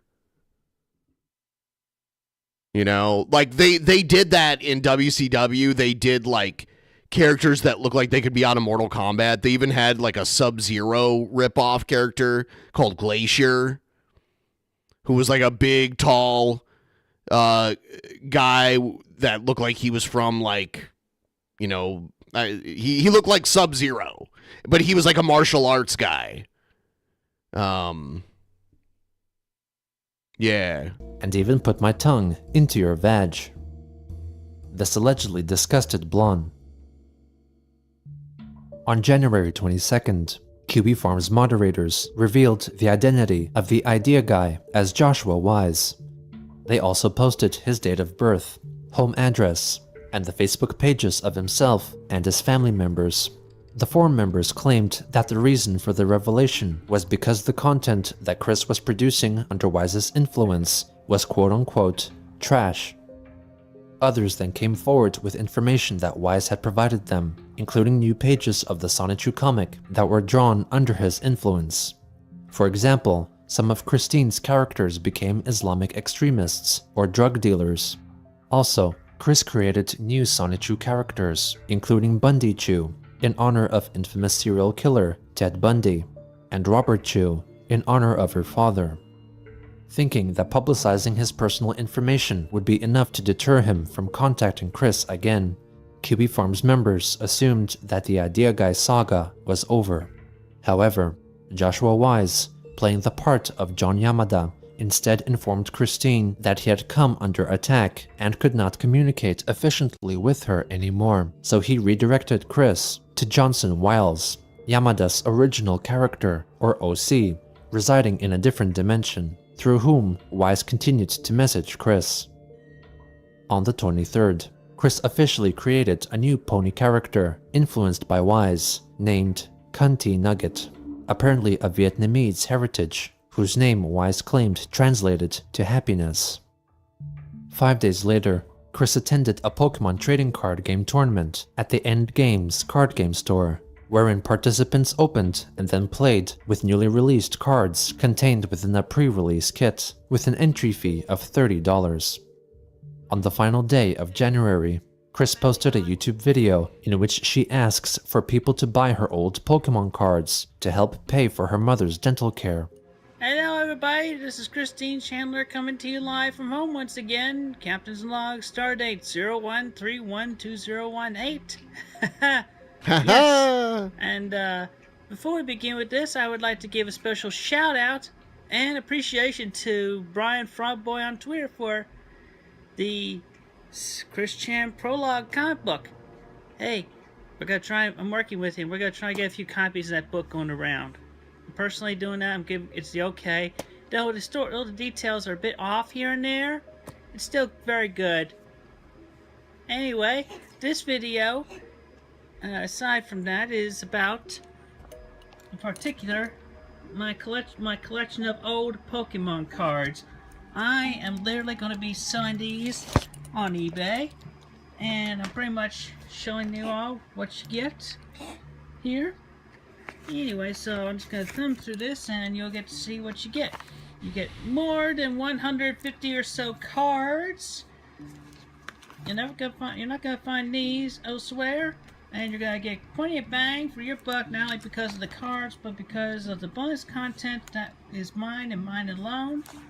Chris goes on to display 2 binders filled with Pokemon cards. That's my very first Pokemon card, base set Charmeleon. And do you know where I got this card from? I literally got it from just Nintendo Power Magazine. I'm thinking about adding this to a listing and this as well for its own listing, and I'd sign it. Here, watch me sign it right now, alright? Now this guy's gonna need a dental job. This listing is definitely going to help restore my mother's teeth. She still has lots of problems with that. This is it! This is my very first card ever. And I definitely personally documented it on the card that's in here. See? Oh, I got my very first Pokemon card. I don't know what to say anymore. Take my money. Thank you. Why don't you know what to say anymore? Is it because the Chris Chan stuff is kind of weird? I appreciate it. Thank you. I'm trying so hard to get to 30%. If you would be willing, anyone out there be willing to help me get to 30%? We're really close now. It's like $10 and some change. 99.9 into the power issue. Yay! #1 card. Alright, so that's it for now. In a little while, I'll probably do a dance video because that was a pay request. But I have so many other things, obligations to take care of right now, believe it or not. It's true. Alright, so y'all have a great, safe day. Keep a happy thought.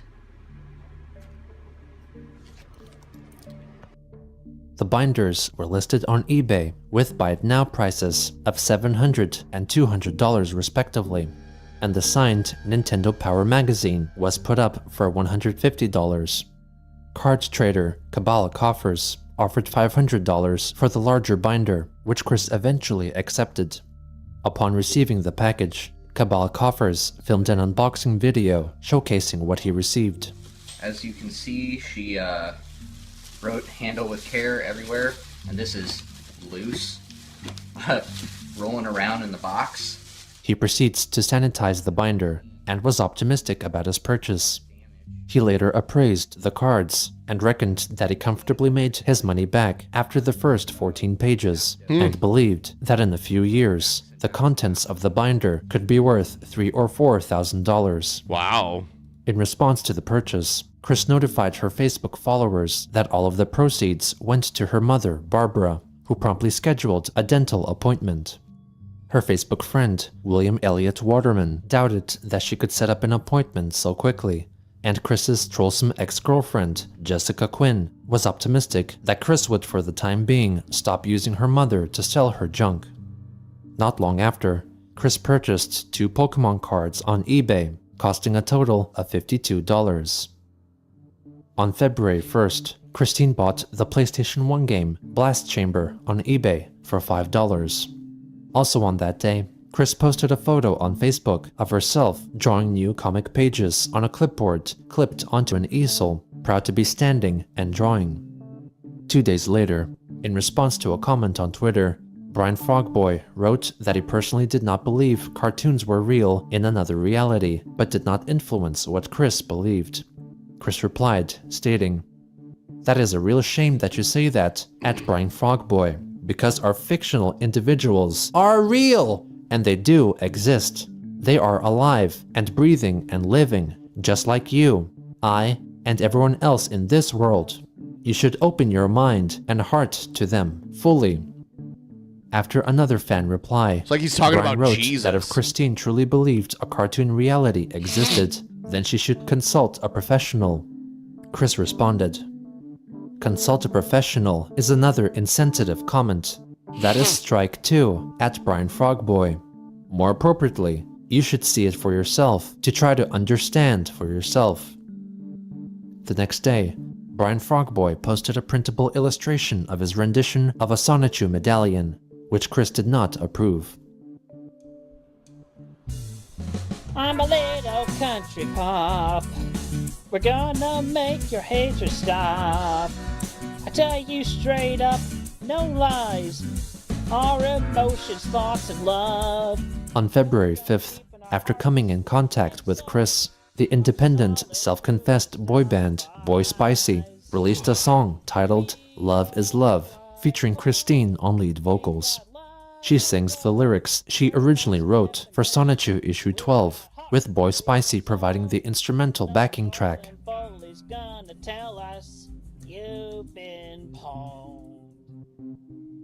On February 7th, Brian Shickley revealed that he had received a printed proof copy of his Christian prequel comic, which was printed by the custom book publishing site Lulu.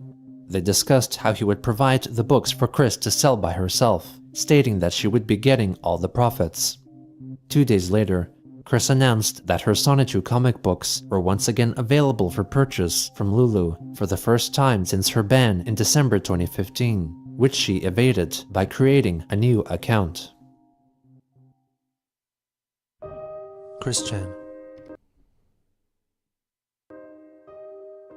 Arguably the most documented person in history. On February 11th, YouTube user Gino Samuel 2. Ha! He's covering himself!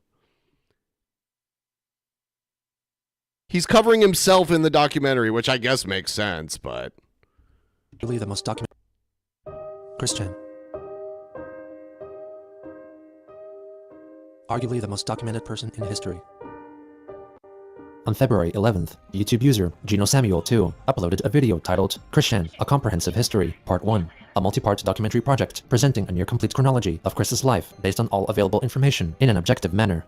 The video was quickly shared on QB Farms, and the channel steadily grew in popularity. He would continue to regularly upload installments of the Comprehensive History series over the next 5 months. This is the story of Christian.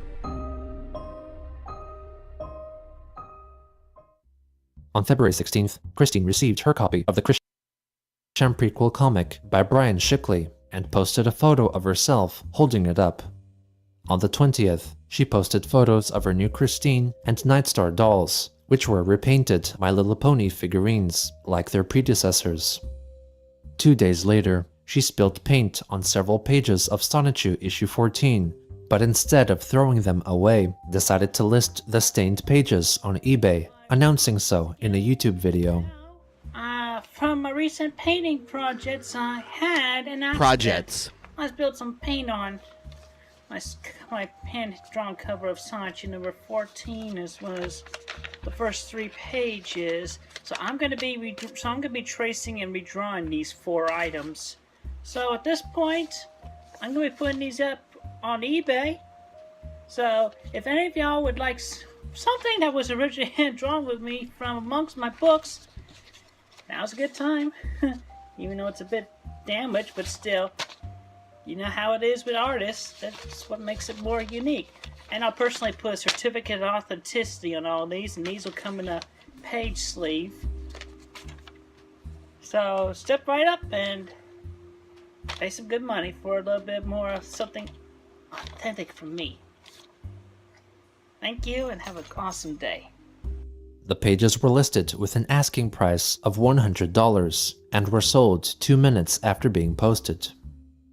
On February 24th, Chris celebrated her 36th birthday and made a special announcement on Facebook.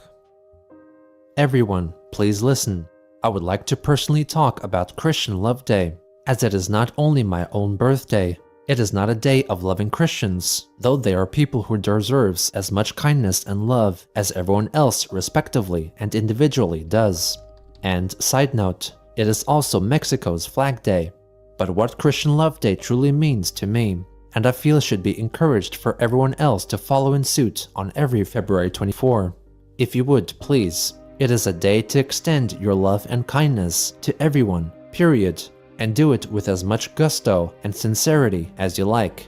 May they be family, sweetheart, friend, ally, workmate, creature, plant, an individual who is a fantasy character in this world of ours, and, of course, even a stranger or someone you do not know yet. Share the love. Moreover, let your friendship and family circles grow. Do not be shy. The more genuine love and kindness you give, the more you do get from them and everyone else. Give a hug, give a smile, say hey there, for Christian Love Day is the special day we give love and kindness to everyone. Thank you all so much. Love, Miss Christine Weston Chandler. For the time being, it seemed that Christine had regained some semblance of control of her own life and her mind. Her online reputation continued to provide her with additional income in the form of eBay sales and Patreon support. Public eye, individuals with menacing plans were toying with her emotions and beliefs and were about to push her to her breaking point.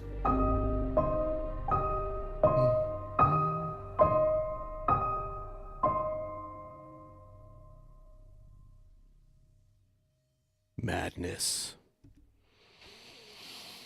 Absolute madness. $10.11 to get to 30%. Anybody want to do that? I'll watch the next episode, and I gotta, drink this down too. So, $10.11 if anyone's got it. If you can help me out, help me get there. The moment it comes full circle.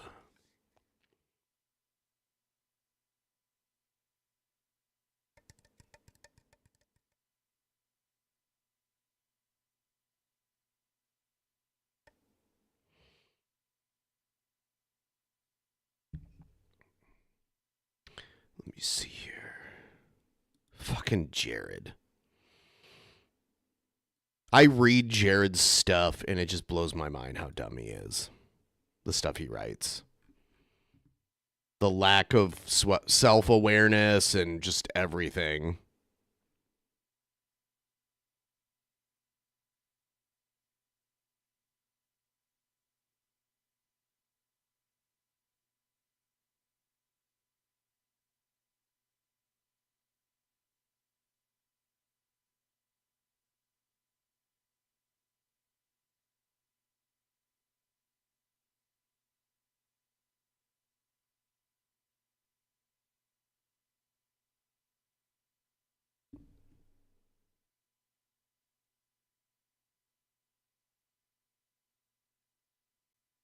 The moment it comes full circle.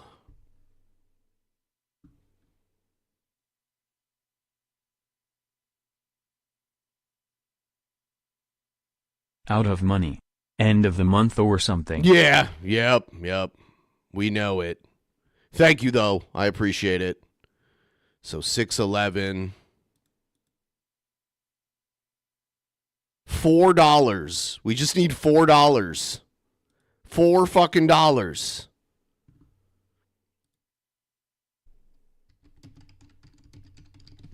End of the month is trash. All right, can we get the $4? I will watch the next part. Come on, guys. $4.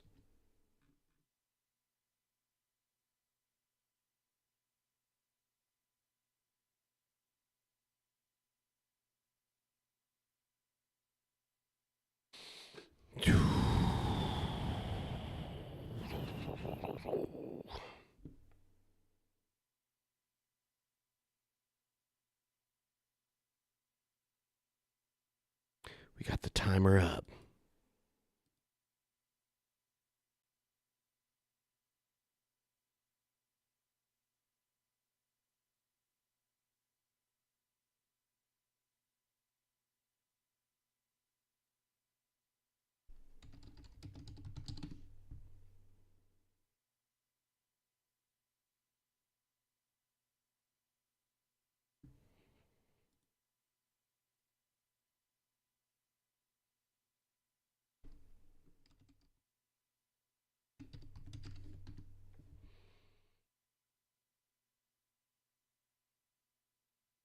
Just checking a few things really quick here.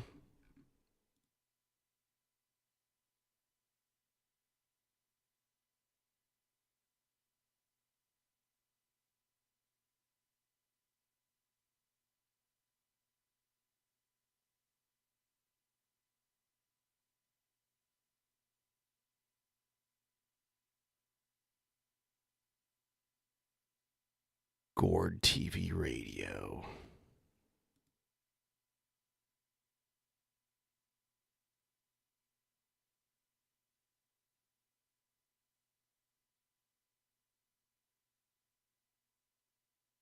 What's going on in Gord TV Radio world? Yeah, Brett has not made Fuck Jared Genesis, that there we fat go. piece of shit. Thank you. Fuck Jared Genesis, that fat piece of shit. Fuck Jared Genesis, that fat piece of shit. I love that. That's so beautiful. All right, so we're going to watch the next part. I'm going to go to the bathroom really quick, and I'll be right back, and then we'll watch it.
Thanks for staying. I'm going to play the next part, and we'll crack open the cider. Please like the stream, and if you want to help get the ghoul a little further, feel free to help out. Use the link pinned in the chat. If you got jewels, if you got whatever else, feel free to send those my way, too. Thank you. What is...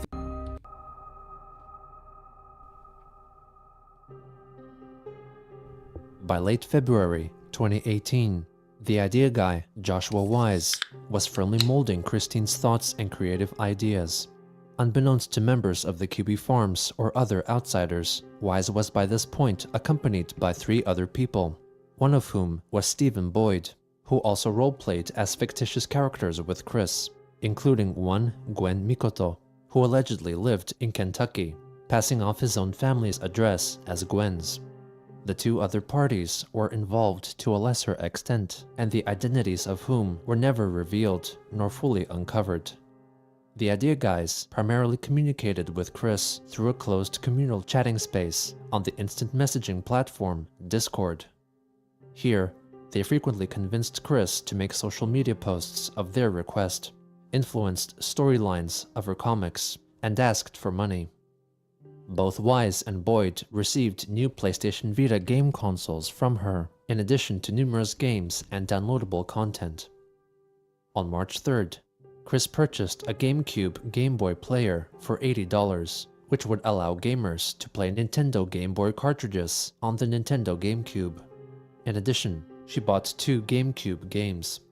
These purchases were directly sent to Stephen Boyd, under the pretense that they were to be received by his fake persona, Gwen Mikoto. On March 9th, the idea guys encouraged Christine to film a new house tour video for their amusement, which was shared with them privately. Hello on the internet, this is Christine Chandler coming to you live from home once again, and today, giving y'all an update. We're gonna take a tour of the house as it currently is. Lots of the VHS tapes from Mr. C's collection and some of mine, and there's the PlayStation monitor, and look, I found the C64 monitor today. Yep, there's my little high school, there's my little house, there's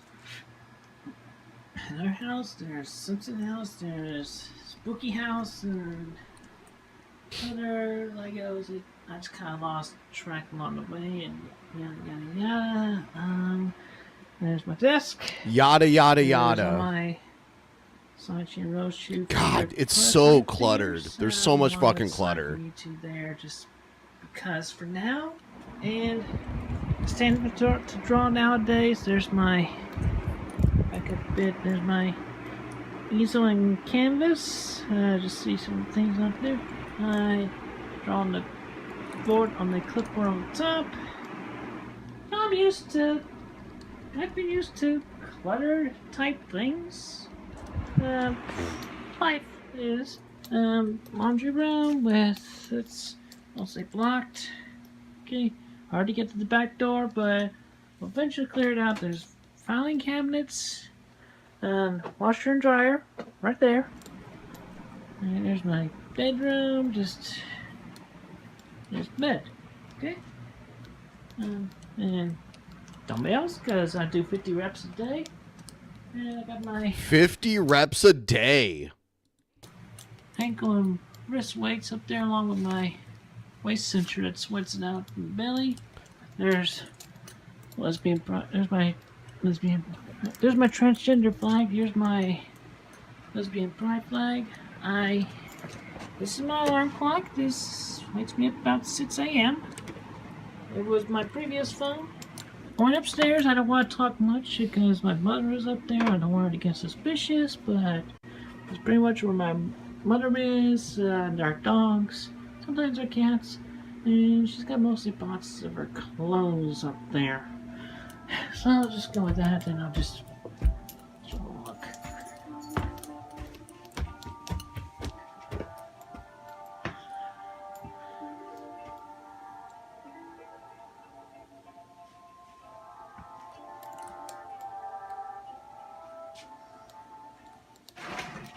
Totally.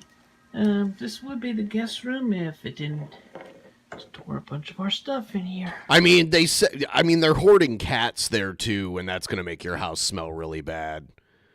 You know, like cats mostly shit inside, and when you've got like a ton of cats and they're all shitting inside, it's gonna smell like cat shit in your house. When you have so many.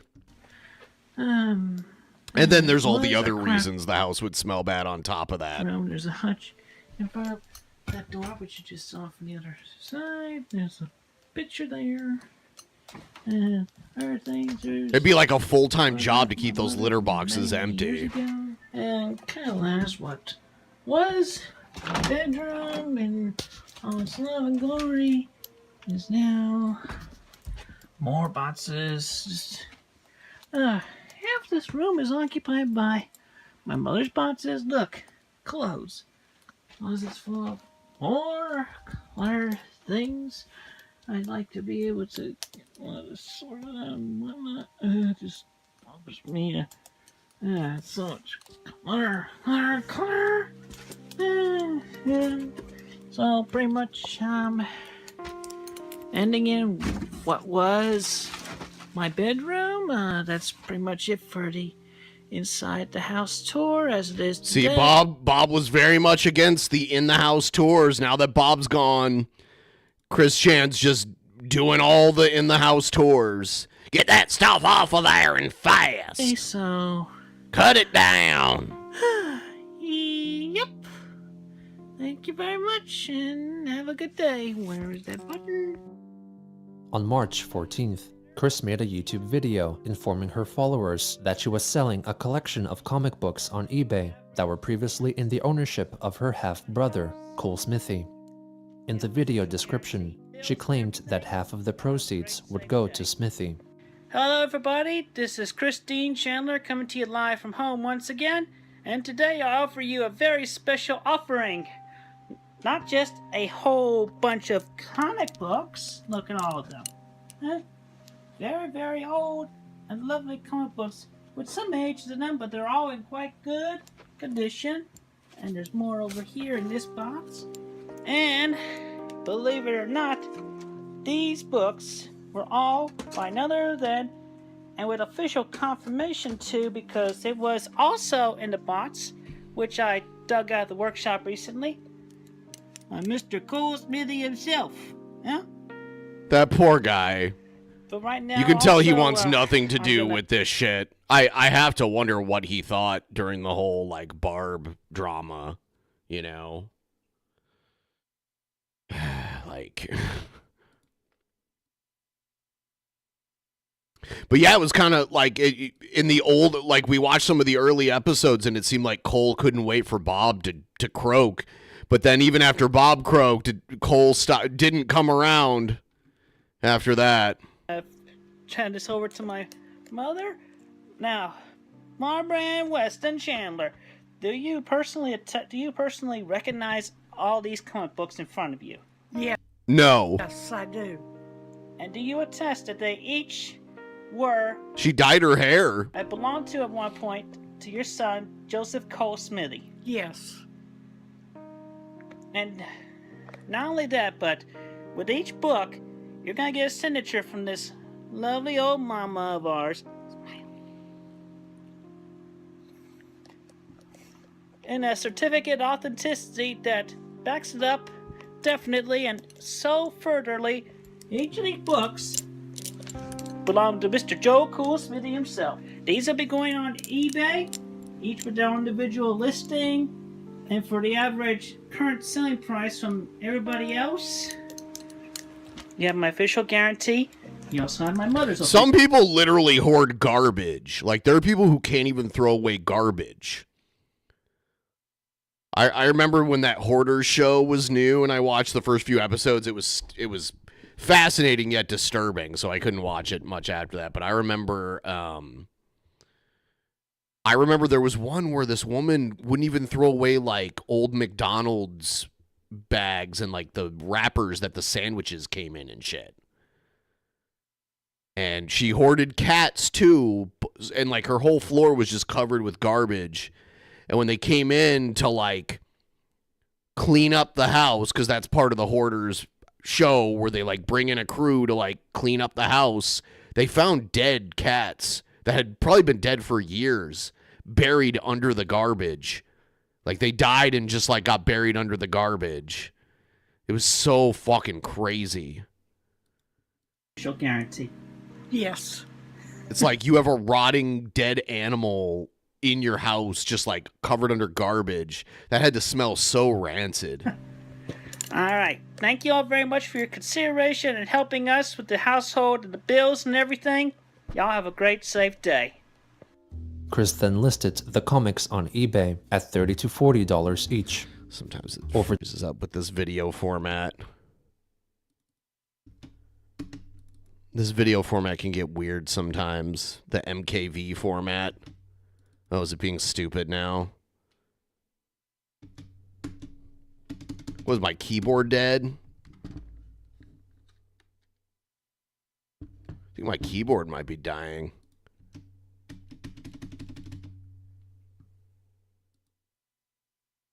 Huh. 8:59. Hold on. I don't know. I think my VLC player is being stupid. We'll close it up.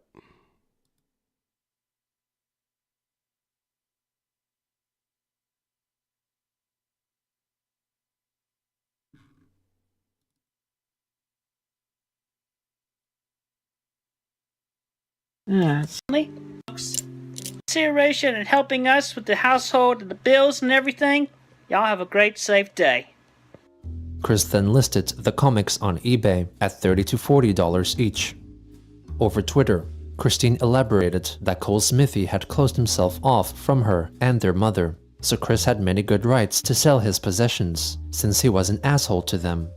She added that she did not contact Cole before selling the comics, as he had left them behind, implying he did not want to keep them. I would say, like, if someone leaves something behind and has no contact with you and they haven't come back to get it for years and years and years, I would say eventually, yeah, it becomes your property, eventually. You know, like, there is, like, a reasonable expectation where, like, if you have no contact with them and they're like, no, I'll come get it, or no, please hold on to that for me, then, you know, at a certain point, it becomes your property because it's in your home. On March 15th, Chris listed 17 PlayStation 2 games for sale on the Facebook Marketplace for $200. Christine elaborated. Possession is 90% of ownership. Day, she went to the game streaming platform Twitch to stream herself playing the racing game Burnout Paradise Remastered. That helmet too big for your head. Smashy, smashy! Smashy, crashy! Smashy, smashy, smashy! Oh, you didn't get me that time. Slow down just in time. Just in time. Step in time, step in time, step in time. This is how Christian actually drives. You're not gonna find... Wait.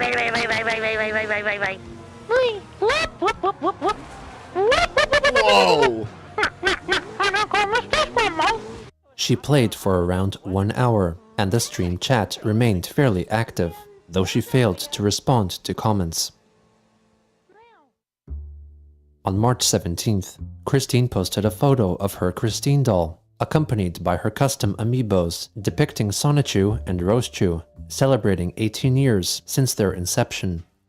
It was possibly around this time that Chris got banned from the End Games card game store. The managers of the establishment had known of her online reputation since they frequently received bothersome phone calls from low-effort trolls, or weens. However, she had maintained a generally acceptable demeanor in the store, until she vandalized a sign promoting an upcoming Pokemon card game tournament by sticking on an image of Sonichu. The owners later replaced the sign, and Chris found the old one in the store's dumpster, along with her picture of Sonichu. She then confronted the manager in an angry public display of disapproval, and the manager argued that Sonichu was not a Pokemon and should not have been on the sign, After this altercation, Chris was banned from re-entry. By March 19th, the Idea Guys had convinced Christine of the existence of a new Rosechew character by masquerading as her through online chats over Discord. Her name was Crizzle Rosechew, and she and Chris quickly developed a romantic bond for each other.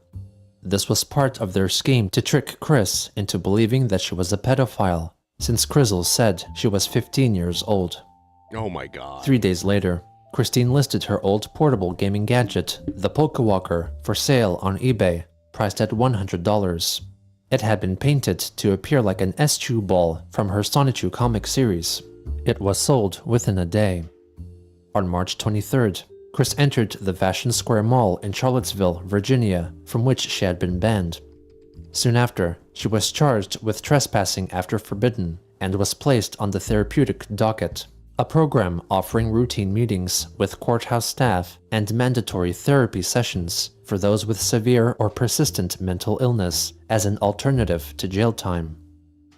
On the 26th, Chris announced on Twitter that her sweetheart search was finally over, punctuating her statement with 3 colored heart emojis.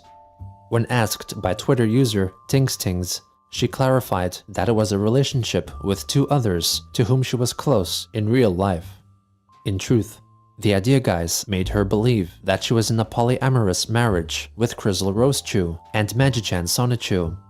Magichan's inclusion in the marriage was part of their ploy to convince Chris that she was bisexual. On March 27th, QB Farms user Da Big Straw, who had purchased one of Cole Smithy's old comic books, received their purchase. They admitted that the comic did not deserve the price and was sent out over a week late. But their main item of interest was the certificate of authenticity that was allegedly signed by Christine and her mother, Barbara. Da Big Straw argued that Chris had forged Barbara's signature since they both looked strongly alike. They sent a complaint to Chris over eBay. She quickly replied, stating that she would be filming a video showing both herself and her mother signing their names. The video was uploaded on March 28th.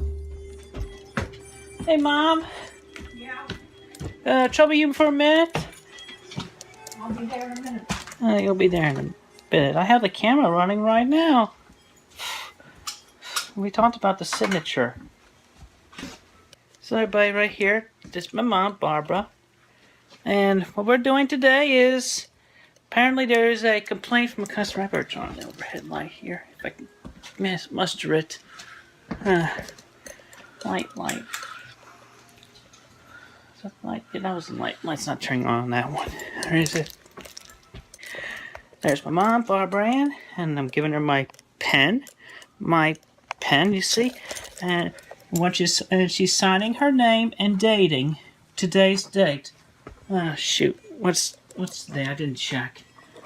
Yeah, I believe today is the 28th. Yeah, there you go. It's 28th. So go ahead. Alright, so yeah, you just wrote that, and it's...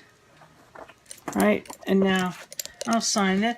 We're doing this today because somebody complained about my mother's signature not being legitimate compared to mine, so there's my mother's signature. She just signed it, and here's my signature.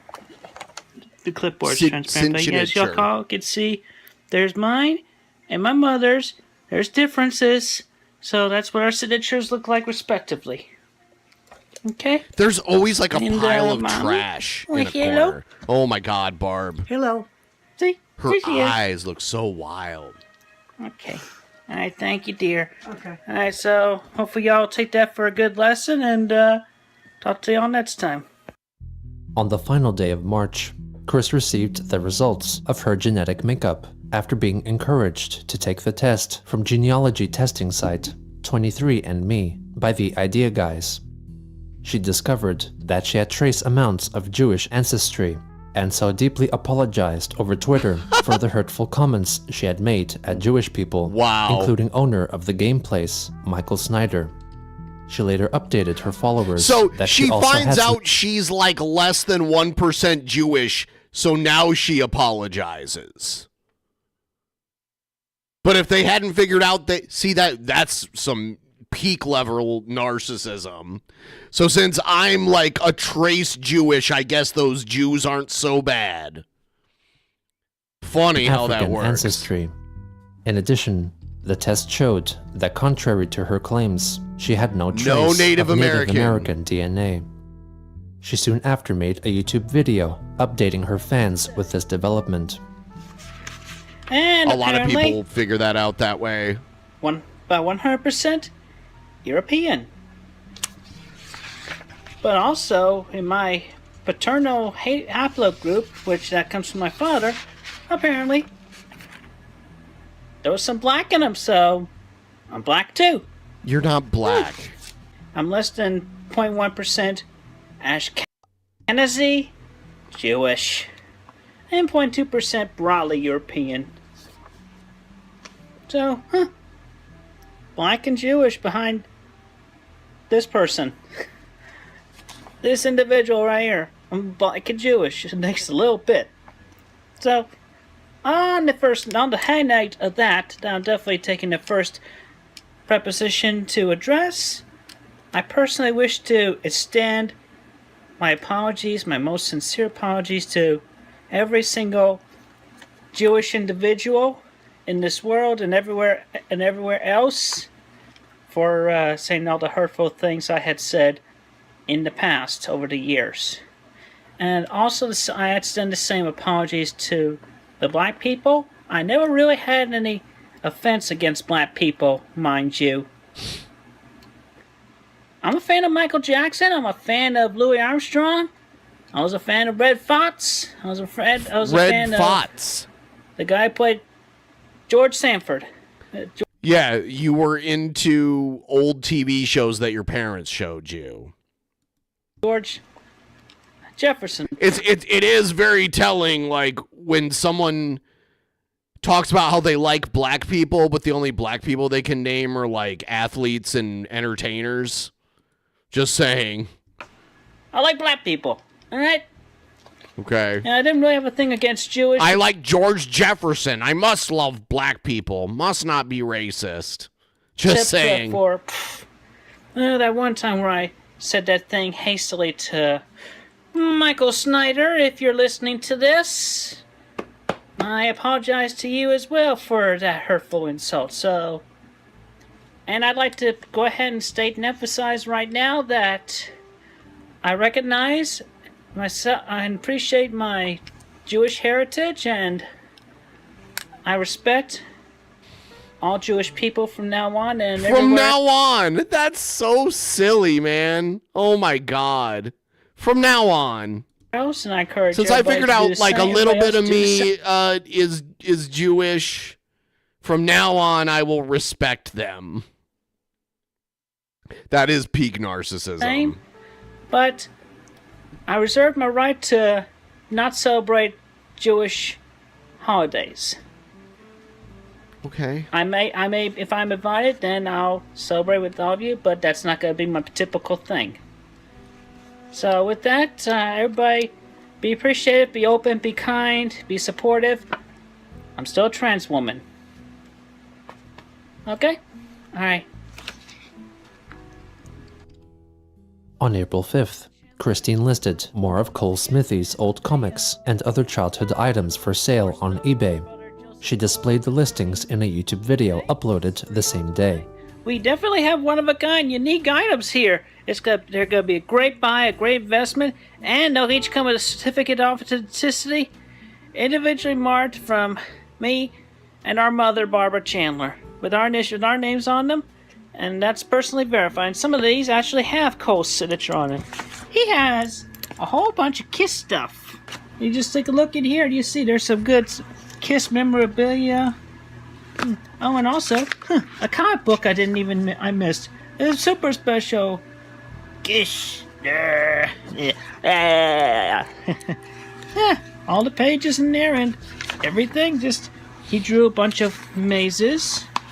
There's his initials right there. You can definitely compare that to previous thing.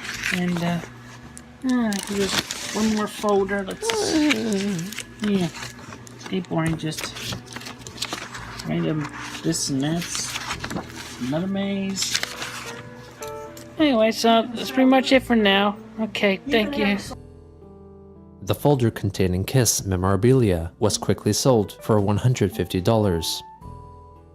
On April 6th, Chris posted a new drawing in which she, in her Quickville human form and her Sonichu form, apologizes to all women of a smaller breast size.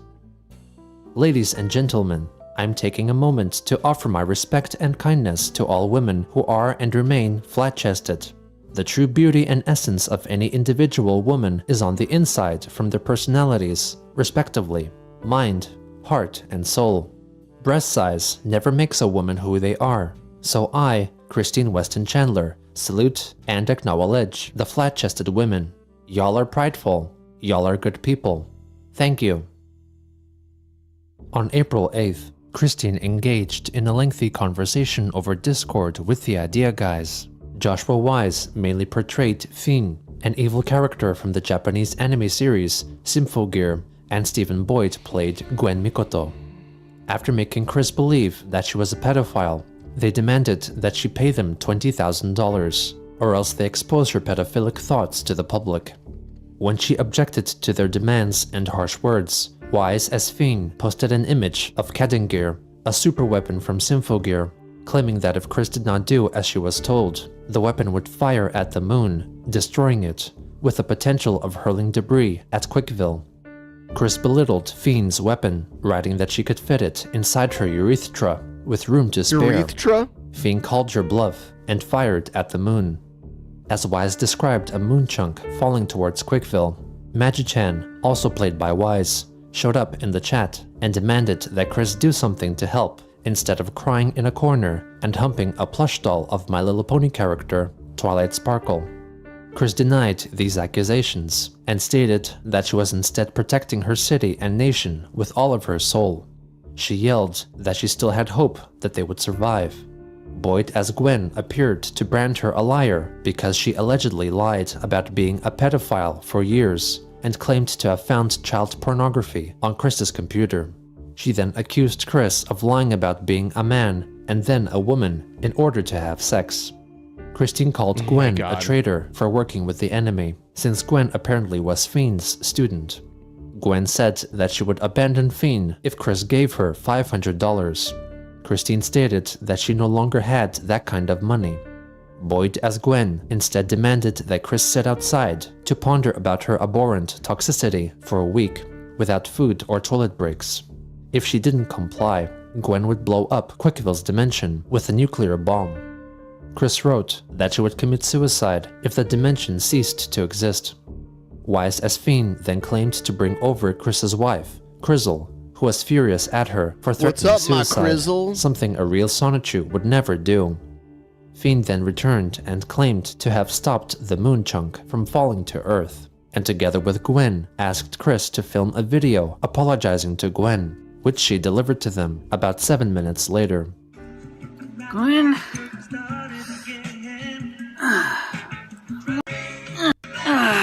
Fake emotion. Satisfied with her offering, Christine offered something else. She showed them a picture of a large, spiky Sonichu penis she had drawn on the wall. Gwen asked her to show it to her mother. A few minutes later, Chris reported that she showed the Sonichu penis to Barbara, who was shocked and offended by it. She started to cry and then ran back upstairs. Chris then called herself a butt-fucking champ. After some extensive disputes concerning the marital position of Quickville, Christine asked to appoint a few consultants and advisors, including the Sonichu form of her late father, Robert Chu, and Anna McLaren, Chris's longtime friendly acquaintance. Her request to have Anna participate was rejected. However, it is likely that Chris indeed contacted Anna and told her about her current complicated situation.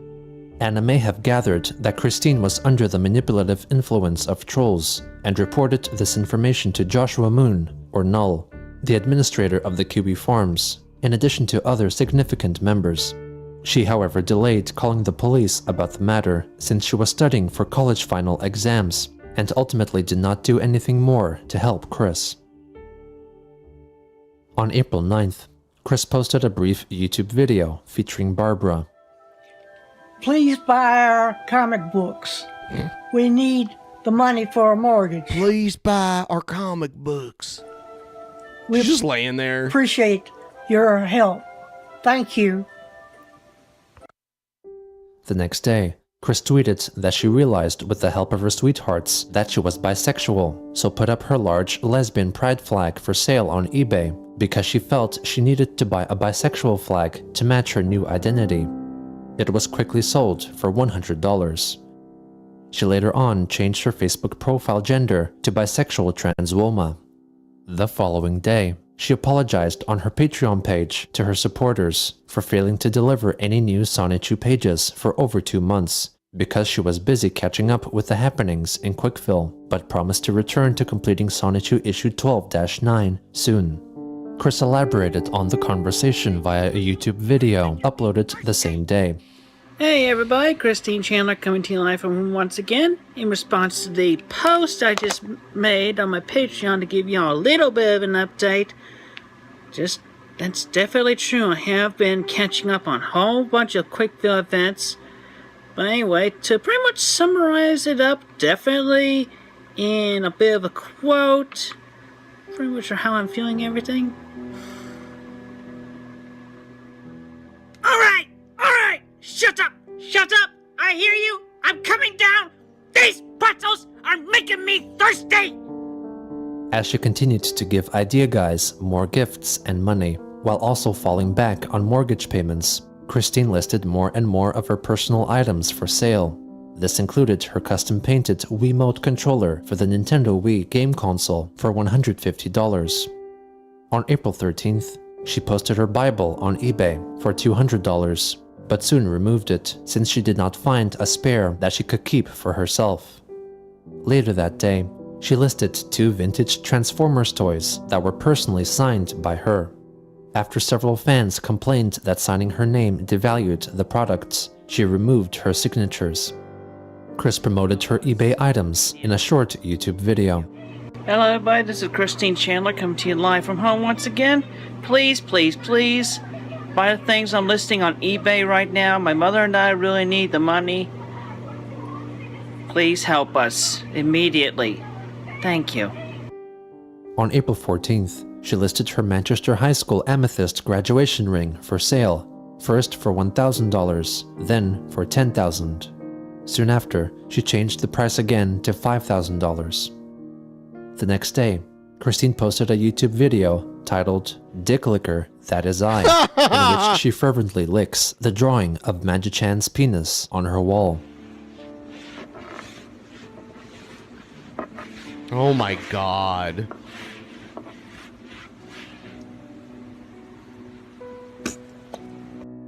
On that same day, someone who called themselves Shadow Resident, who claimed to have known Chris during their time at Piedmont, Virginia Community College, began uploading several YouTube videos demanding that Christine apologize for allegedly mentally scarring him at PVCC on Monday, April 15th, 2002. His videos are no longer available, but they featured minimal imagery and him whispering his message to Chris. In the comments section, he wrote that he was not able to send these demands earlier because he was in a mental ward for 10 years because of Chris's scarring. According to a comment he left on the Dick Licker, That Is I video, Shadow Resident implied that the aforementioned video was made on his request. Chris, however, rejected his claim and confessed to making the video on her own volition. The following day, Christine wrote on Twitter that she apparently remembered the identity of the so-called Ween who was addressing her online, and announced a forthcoming apology on YouTube, asking others not to reveal his personal information or dox him. She shortly delivered the apology video. And today I am here to talk about this person who has come to my attention, this what you call a Ween. I'm here to verify personally that there was actual history with this individual. This guy is legitimate, not fake, but I will refer to him by his online alias. But anyway, it took me a whole lot of research and recollecting, but anyway, I had typed up everything I have about what I remembered. So, Yeah, this guy was at Piedmont, Virginia Community College, Mr. Shadow Resident. I had taken his class in the spring semester of 2001. We were reading a bunch of short stories and critiquing them. I was very misunderstood on how to critique them, and I wrote off tangent in my assignments and in responses. The Mr. Resident kicked me out of his class, only for a settlement to happen later where I met with him in his office to finish the assignments with a better understanding on what the resource was. Anyway, so I had to retake the course the following fall semester, but with a different professor. And I remember giving Mr. Resident kind of a mental word association relation to Dr. Robotnik, because his personality type can't separate reality from fiction. Was similar to that of him, and he kind of looked like him as well. So I'll tell y'all the short story about what happened that day. On April 15th, 2001, I entered the classroom like any other day, feeling neutral and well. Then Mr. Resident tells me to leave the classroom. I was not welcome into his class. I picked up my book bag and left. The door closed behind me, and I was very upset, and I did not know what to do with myself for the next hour or so. I went up the hallway to the part PBCC by the auditorium where they had all the long tables unfolded, and I cried and I cried and I cried with my arms folded and my head laying on my arms, and just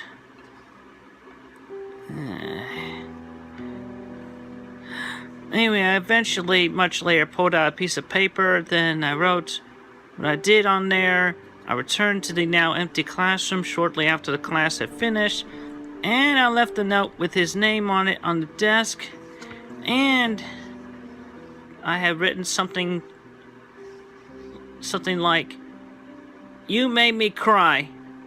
I will never forgive you."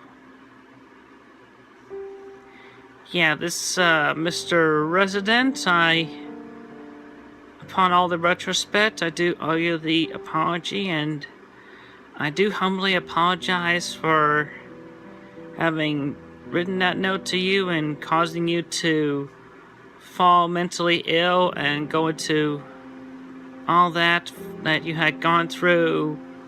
But at least you ended up returning to PBCC later, as far as your record could tell. There you go, sir. There's your apology. I hope that was satisfactory enough for you. And I hope you have a good day and a good rest of your life. And that you are never trolled by anyone or doxed. So we'll just leave it at that. Whether Shadow Resident was actually the teacher from Chris's past is not fully known. Members of the QB Farms leaked what they thought were the personal details of the person behind the Shadow Resident's persona, but their veracity is unconfirmed. It was also at around this time that Chris began forming a friendship with several Twitter users who frequently replied to her, including Tings, Little Amy Chan, and Desiree Delightful. They portrayed themselves as genuine devoted fans of Chris and fashioned themselves as her protectors against trolls, calling themselves the Quick Protect Squad. To increase their mutual trust for each other, they made numerous Sonichu and Chris Chan related drawings for Chris. On April 16th, Chris uploaded a video of herself exercising with dumbbells because the characters the Idea Guys were portraying told her that she had to keep in good shape while in Quickville. I was doing a little workout. I do my warm-ups and workout every day between, push-ups and jumping jacks and the other stretches that I like doing. But anyway, one thing that I really like doing, which I'm going to show y'all in this very video. I'll try to get my hair pulled back and my sweatband on. And then put my cap on. Now lift these bad boys up.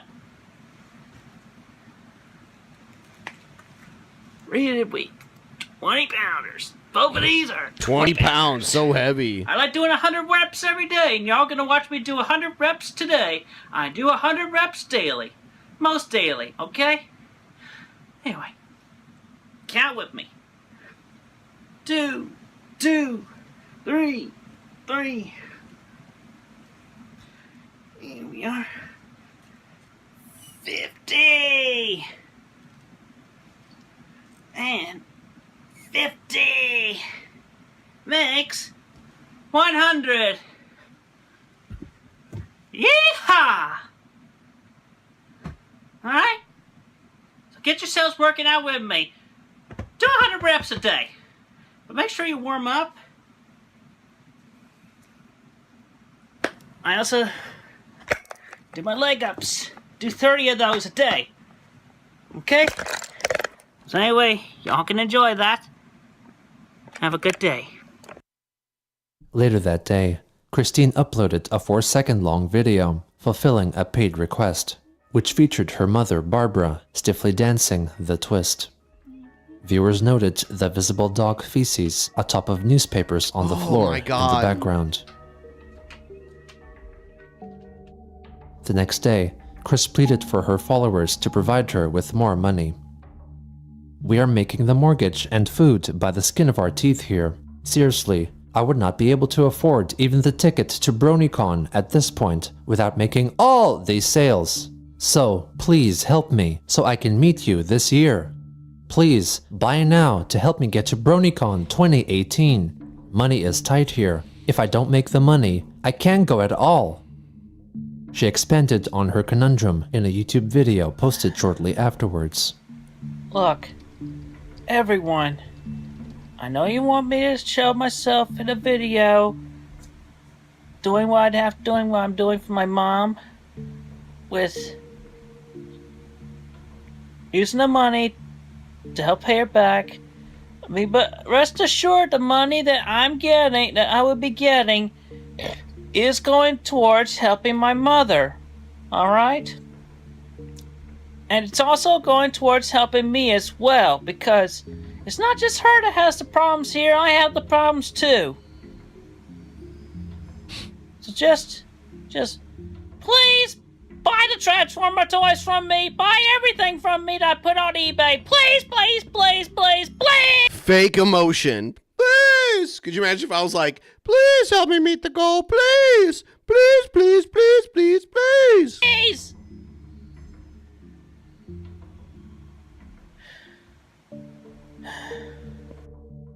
Later on, Christine wrote a string of tweets, likely being coerced by the idea guys. Everyone, I do still need the money here to make ends meet for the household. Seriously, I was using BronyCon as a sales pitch excuse to try to sell the toys. I owe a lot towards making amends for my past. You would not believe me if I told you how, but suffice to say, I had done a lot more things in my lifetime from within my subconscious that ended up doing things worse in this world, and even in Quickfill. I am a major sexual deviant, and my fetishes have made a lot of individuals turn against me. I have a long list of fetishes. I'm a furry. I like the MLP ponies and equestria girls and guys. I like all kinds of individuals. I like big breasts. I even like those as young as 16 years of age. Oh. Oh. I'm a porn addict. I'm even into scat and pee. I still have remaining, lingering jealousies of men, enough to subconsciously want to kill. I also do like Cybertronians, Autobots, and Decepticons alike. It is super bad that I may as well voluntarily register myself as a sex offender, and all this among others have affected my relations with everyone, every pony, and every bot. My years of repressed sexual urges have made my Sonichus and Rosechus essentially go hog wild all over the places, even to go around terrorizing everyone to get me some vagina. I also have a fetish for old people too, even my own mother. And I have a fetish for myself, where when I have the chance, I would have sex with my Quickville counterpart, and even my Equestria counterpart, Nightstar. Her sweetie, Cunty Nugget, was so handsome, he made me realize I was bisexual. He was like, wow! And now, thanks to my subconscious lingering jealousy, Cunty Nugget is dead now. My damned subconscious killed my Nightstar's lover. What? So much damage to a lot in this world, and even there in Quickville's dimension. That's what's been driving me crazy these past months. I was worrying over my nation and my species of Sonichus and Roastchus, and there is a lot to make amends, as well as reforming. Is that what just... Did it not show it?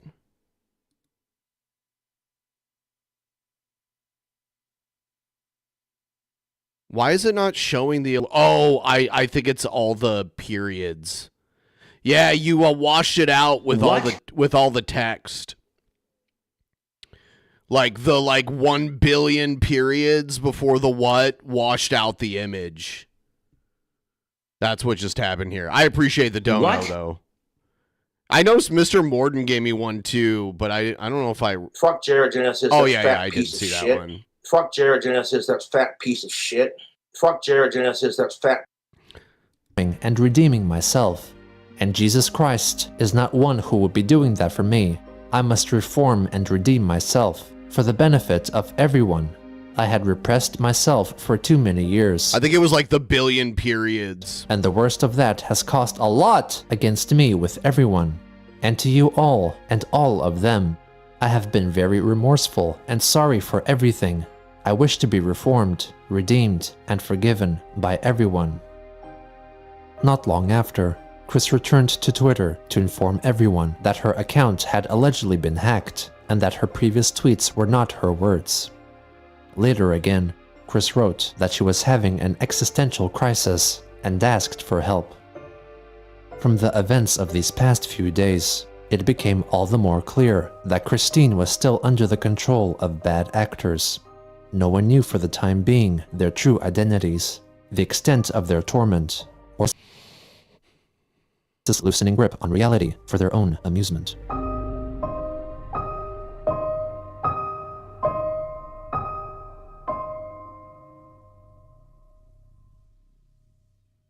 What? You know what I'm saying, bro? Okay, it's time to wrap up this stream because I'll be back later tonight to stream more. I'll see you soon.